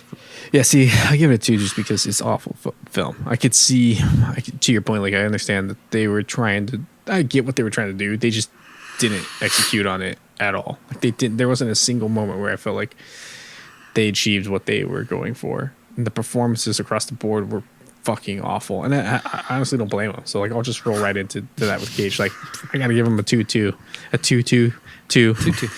as well because the script wasn't great. I get that, but man, I feel like with the caliber of actors that they had in this film, they could have done more to bring some humanity to the characters, and that could have saved a ton of fucking hardship from this film. Like if the actors had actually put more into the characters, I think they could have salvaged a little bit more of this film. But man, across the board, they all just fucking phoned it in. Don't blame them. Sounds like it was a shit show. I don't think we talked about this in quick facts, but didn't the crew end up walking off for a while? Yeah. So it's like, I get like this whole production was just a mess top to bottom, but I mean, I don't think it's fair to even try to make an excuse for him. Like, it's a bad performance, bad film. That's all I'm going to say. I'm done. The crew walked off set because one of the 2 directors, which, always good to have 2 directors on anything, any project. I mean, if you're unless the you're the Russos, it Coens, works. you know, Or the Coens. Russos. Yeah. the Russos. Or Yeah, the I guess- Wachowskis. Yep. Eh. Wow. Well, For the first Matrix. yeah. They made it through one film. Yeah. Yeah, so the crew walked off because one of the directors said something offensive to Turkish people, and the entire crew was, the way that these productions work is they hire local people to work on their films as, people who are already trained, and they talked about how like their Romanian crew was just starting to get the feel for what they wanted to go for, and then they had to move to Turkey and ended up, they had to hire an entire different crew. And the Turkish crew walked off for about a half a day before they apologized and said, "Oh, it was a big misunderstanding." And yeah, so God. Just if you watch, there's an 1.5 hour long documentary about the making of this film that makes them look so fucking incompetent and terrible at making films that I don't even know why they released it. As it's like, holy shit, these guys are basically like bumbling fools. Yeah. Well, if they didn't release it, they would have lost the rights. So it's a good thing they released it not and the kept movie. those rights. The documentary about making the movie. I don't think they should have put out. I wouldn't have put that out there, dude. Sony's like, people need to know how dumb these guys are. Yeah, maybe that was what it was. Sony was like, everybody's giving us a lot of heat on this. It wasn't just us. We did a lot of bad shit, but all we did was sign the check. I will These say on the fuckers- other side is there was almost no communication with Sony. Like they just did not communicate with each other. They just kind of sent these dudes off into fucking Eastern Europe and said, make the fucking Ghost Rider movie.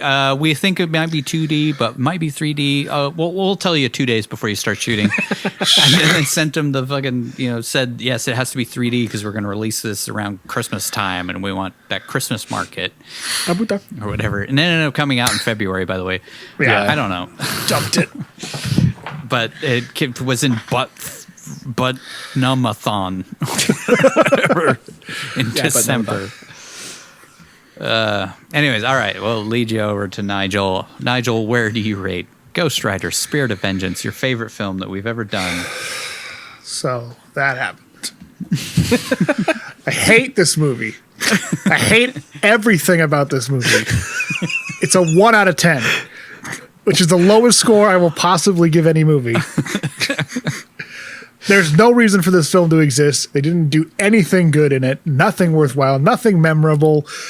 Performances are awful. The story's garbage. It doesn't have any meaning. It doesn't have any reason to exist other than to just shit out a Ghost Rider movie so they can keep the rights and hopefully make some more movies in the future because they were terrified of Marvel snatching it back up and actually doing something positive with it, Yeah. Because all they had was Ghost Rider, Daredevil, and Spider-Man, and they'd already lost Daredevil because their second Daredevil, their first Daredevil movie and then Elektra tanked or whatever.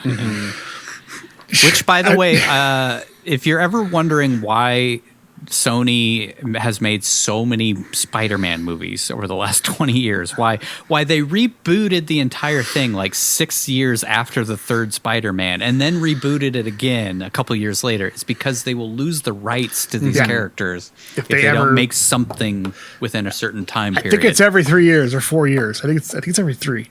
Something like that. Which, to their credit, we've gotten some good movies out of that. Like, nothing on the. I mean, even without that deal, Into the Spider-Verse wouldn't have existed, which I think is the best Spider-Man movie that's ever been made. Yeah. And that again was another case of Sony being like, here's like $50 million, go make a movie, and they didn't mess with Lord and Miller and let them make the movie they wanted to make.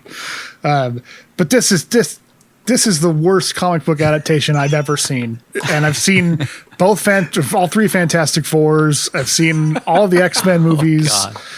This is by far the most horrible.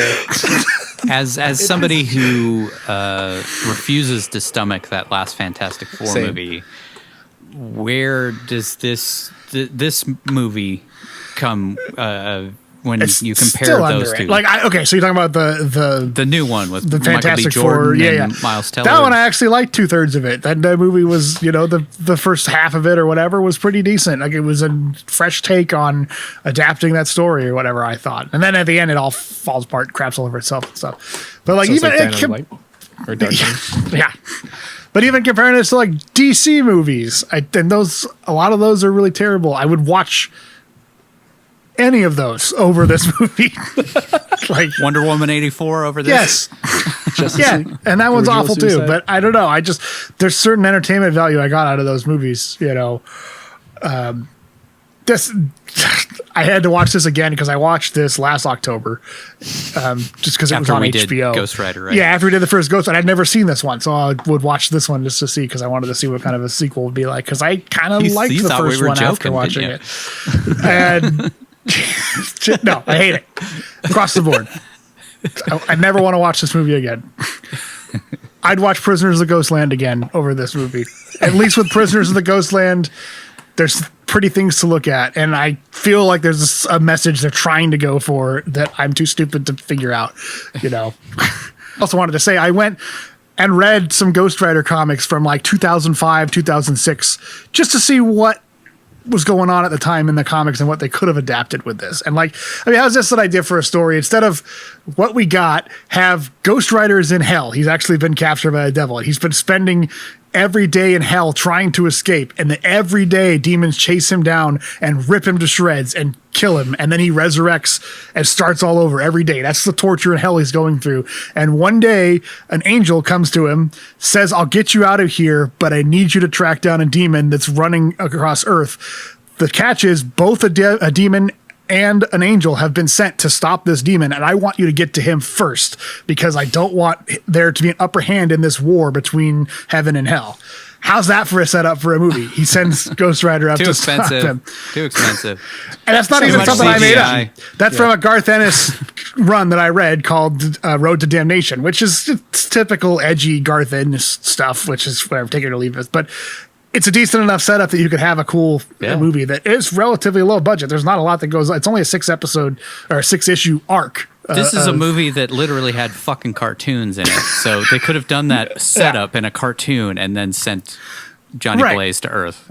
And that could have been a follow-up to the first one. You know, at some point he got captured by the devil because he doesn't deal with him in the first movie, and he gets sent to hell, and now he's been trying to escape. And you know, you didn't have to have any of the returning cast because it's a whole new story. He's been set up by an angel to go stop a demon and whatnot. But that was just to get a taste of what the comics were doing around that time, to see what they had to back. And who knows, maybe David S. Goyer's script kind of adapted that because it feels like sort of similar tone in certain respects to the way that comic was presented itself at the time. Yeah. But then they went with this garbage instead. So yeah, they just handed the reins over to the crank guys and said, do whatever you want. And this is what they came up with. They said, crank it out. They were like, you can adapt any of the comics, and they were like, neither of us know how to read. I should be a director. I could make a crank film. Yeah. So as far as Cage himself, 2 out of 10, I find it really hard to picture a worse Nicolas Cage performance. It's definitely the worst one that I've seen in any of these movies. It was real bad. You could tell he either doesn't give a shit or he does but knows the movie's not worth it, so he's just phoning it in. You know, I'm leaving it at a 2 out of 10 just in case there's a movie that we see where he's even worse. I can't imagine it, but I kind of look forward or don't look forward to that movie when it comes, when we get to it. But I give him some benefit of the doubt because I know he cares about the character, and I kind of feel bad for him being stuck in this and kind of tanking his career for the next half a decade or so. But God, it's awful. I can't remember a single, other than like scraping at the door and saying, so that happened and Merry Christmas, you assholes. I can't remember anything that he brings to this. Nothing sticks out. He's just him. He didn't even cut his hair to look like Johnny Blaze in the first one. He didn't put the Johnny Blaze wig on. Yeah, it just looks like he has this stupid wig of like, it looks worse than my hair, and my hair's awful right now. I think they were going for like, it's 8 years later. Johnny's hair has started to thin. Yeah, but it's not. It's a reboot. It's a whole new thing. He just doesn't look anything. Like, it's just not even similar to the way he looks in the first one. He's gained a lot of weight. His hair, and he doesn't act like him at all. Like he has some charm and charisma in the first movie. We saw it. He did say in the behind the scenes that like, because this is a reboot, I didn't use the Texas accent from the first movie. And I'm like, why don't you? Why was there no clue for us as an audience that this is an actual reboot, not a sequel? Like, why is it so disjointed from that first movie? Just call it a different movie. Like this, Ang Lee's Hulk was like Hulk, and then we had Incredible Hulk, and then we had Thor Ragnarok. Yeah. Like, why even bring him back? Like, why? Why bring him back? You're just confusing. It's a box office draw. Yeah, should have recast him. Honestly, that's if you're gonna reboot. Might have a better movie, maybe. But no, he sucks in this movie. I'm not gonna. He doesn't have any charisma or anything like that. It's just. There's no reason for him to be in it other than contractual obligations is to bring people in, and I'm pissed off because I had to watch the movie because he's in it. It's the unfortunate thing about doing this show is every one of those bad movies we have to watch at some point. Yeah, there's so many movies that are on that side. It's like that debate: is Nic Cage an amazing actor? Or is he a terrible actor? Amazing actor that had to do some terrible films. It's where, an amazing actor who is very capable of delivering a terrible performance. I mean, to juxtapose it, I just watched The Family Man to get ready for our next episode. And in that, he gives a great performance. Like, you can see what he's thinking whenever even when he's not talking. You could tell what the character's going through the entire movie. Yep. And in this one, he's just reading lines and saying dumb shit and drinking water out of a pitcher. Like, just, you can't tell what's going on. I don't have a read on what the Johnny Blaze, the character, is in this movie, other than what he says he is. So I doubt he tried, and if he did, I feel even worse because it's garbage. Like, it's a terrible performance. So yeah. All right. That leads me to my rating. I had a hard time because, like I said, I kind of enjoyed it more. Breaking it down, as weird as that sounds.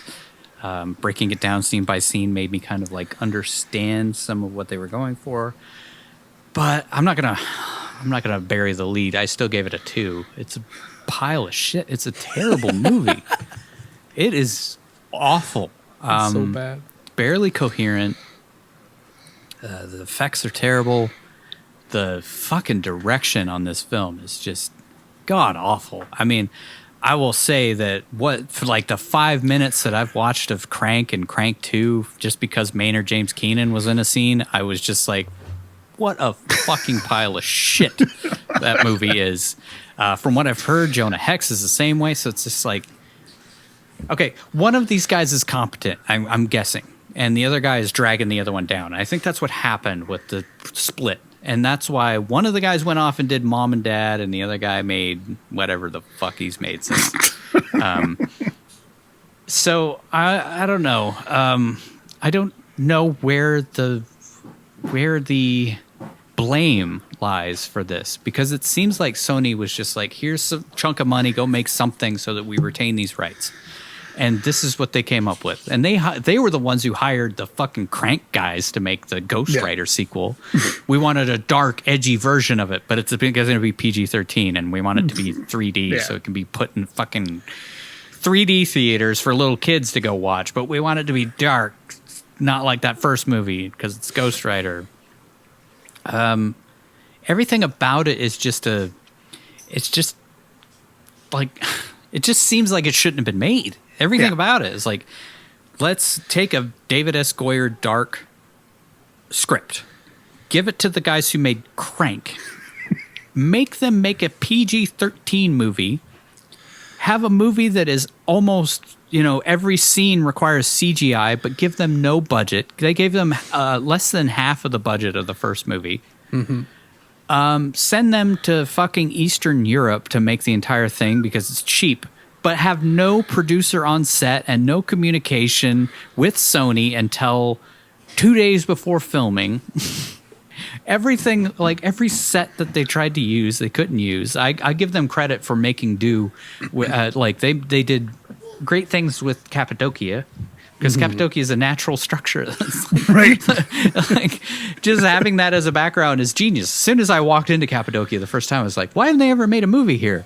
And then I watched this movie again. Careful and I what was you like, wish for. Oh, Monkey's paw. Okay, well, that makes sense. But it's just an awful fucking train wreck of a movie, and it makes sense. Watch that behind the scenes, and it will make sense why this movie is so fucking bad. I'll jump over to Cage. Cage brought nothing to this at all. I can't give him a 1, but I will give him a 2. And the reason I'm giving him a 2 is because I feel like it was a lot of like the directors just being like, oh, it's good enough. All right, move on. And not really giving him much direction. I don't think they gave him any direction. They just kind of like, okay, well, you have been Ghost Rider. You'd bring what you want to bring to the table. And this is what Nic Cage came up with. Yeah, but don't you think like he could have at least give the same performance he gave the first time he was Ghost Rider in that case? He apparently didn't want to. Yeah. And like it was his idea to make Ghost Rider not a drug addict or a drunk in the first movie. That was his idea. So why did you change the character that you kind of fostered over the first movie? Yeah, the character you have a literal tattoo of on your arm because you like him so. Not you, Nic Cage. Yeah, Nic Cage. Because you like the character so much. Yeah, Nic Cage has at least last time we saw tattoos, he still had the Ghost Rider tattoo on him, and like I really got to wonder, like, did this sour Nic Cage to Ghost Rider in general? Maybe got that thing covered up. Like, fuck this. Hope not. He didn't really want to keep that Woody Woodpecker tattoo because of how the experience with working with the Coens soured his feelings. Then he covers up the fucking Ghost Rider tattoo. I don't know. Did I say I gave him a 2? I gave him a 2. Yeah. And yeah, like I said, that's just because I feel like I don't think that these directors are very good at giving direction. I think, they got lucky because they got Jason Statham, and all they needed him to do was run around and shock his nuts and fucking jump off of buildings and stuff. And that's how they got their foothold in the industry. And then somebody was like, here, make an actual coherent movie. And they're like, oh, shit, I don't know how to do that. So they whipped out this and broke up their fucking... whatever they had going is gone. Like, they haven't worked together since. Yeah. It feels like they cashed their chips in and got out, and one of them got married to Alison Lohman, and the other one, I guess, is still directing. But please don't ever work together again, Neville and Taylor. Let's just call it good. Let's put a moratorium on that relationship and tell you inevitably go for the cash grab of Crank 3 or whatever. Fuck this movie. Wow. I really thought I was going to be way harsher than you guys, which I kind of was, but not I think as much you as I were, thought. but I think the ratings still holds speak for themselves. Yeah. You gave it a 1, so Yeah. that's our only. I think that's the only one we've ever given out so far in this show. Definitely.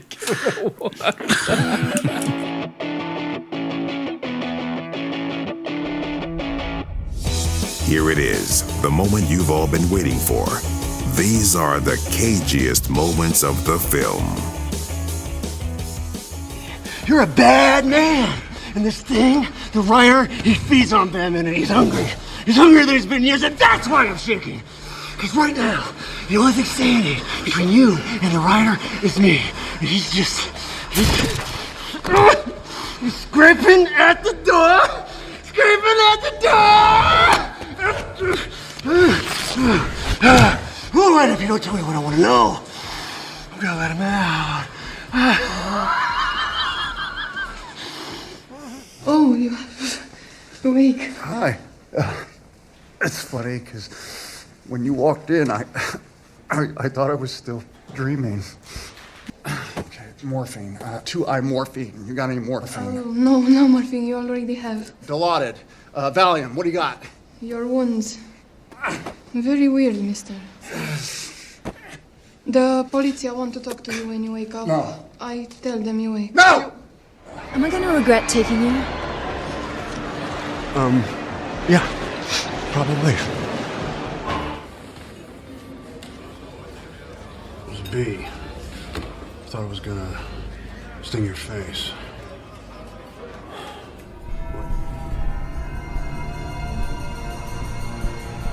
What's up? Hey, what if you have to pee while you're on fire?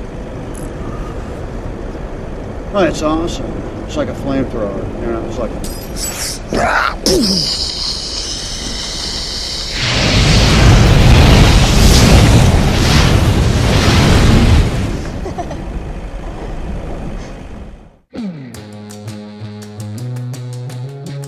We made it through this one. Thank God. Thank you. Whatever angel of justice is above us, we have made it through Ghost Rider Spirit of Vengeance. We never have to talk about this movie again unless we do Back into the Cage. Oh, God. Some of these, I feel like these are like penance for like us. You know? Yeah. Anyways. That's it for this episode of One Cage at a Time. As always, be sure to drop us an email at onecagepodcast@gmail.com to let us know if we missed anything in this fucking terrible piece of shit movie. Or hit us up with suggestions to improve the show, comments, compliments, or simply to gush about the legend that didn't show up on set for this film. Up next, we'll be doing our annual Christmas episode. Thank God there's a spot of light in this whole thing. Where we'll be talking about these somewhat forgotten 2000 loosely Christmas-themed romance comedy drama. It's not really Christmassy, but it starts at Christmas, and I think that the kind of driving force of the film starts with a Christmas angel of some sort or whatever. Sure. The hell yeah, he's supposed to be. He is. The Family Man, where Nick plays a workaholic stockbroker who is given a glimpse of what life could have been had he stayed with his college girlfriend and has to trade in his lavish lifestyle for suburban hell, working as a tire salesman with 2 kids. But he quickly comes to realize maybe the life he left behind was the one he wanted all along. That old chestnut. I don't know how it is, but it's like supposed to be adapted from It's a Wonderful Life, and I don't really see the adaptation, but they pull a lot of Jimmy Stewart vibes from it. I don't know. There are references to It's a Wonderful Life a few times in the film, but I don't really see how it is. But whatever. We'll cross that bridge when we get there. Make sure to check it out wherever fine films are sold or on your streaming service of choice. Until then, we'll say goodbye the way we do each and every episode with our Nicolas Cage quote of the film.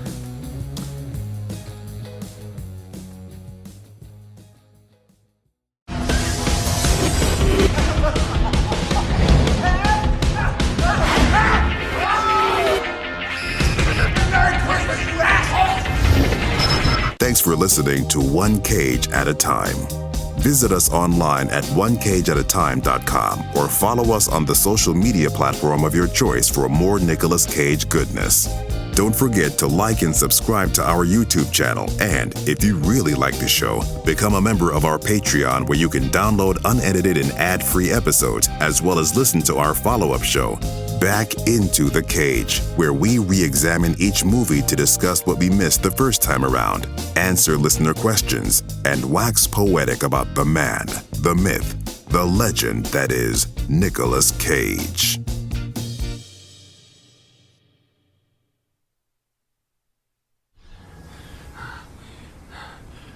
So, that happened.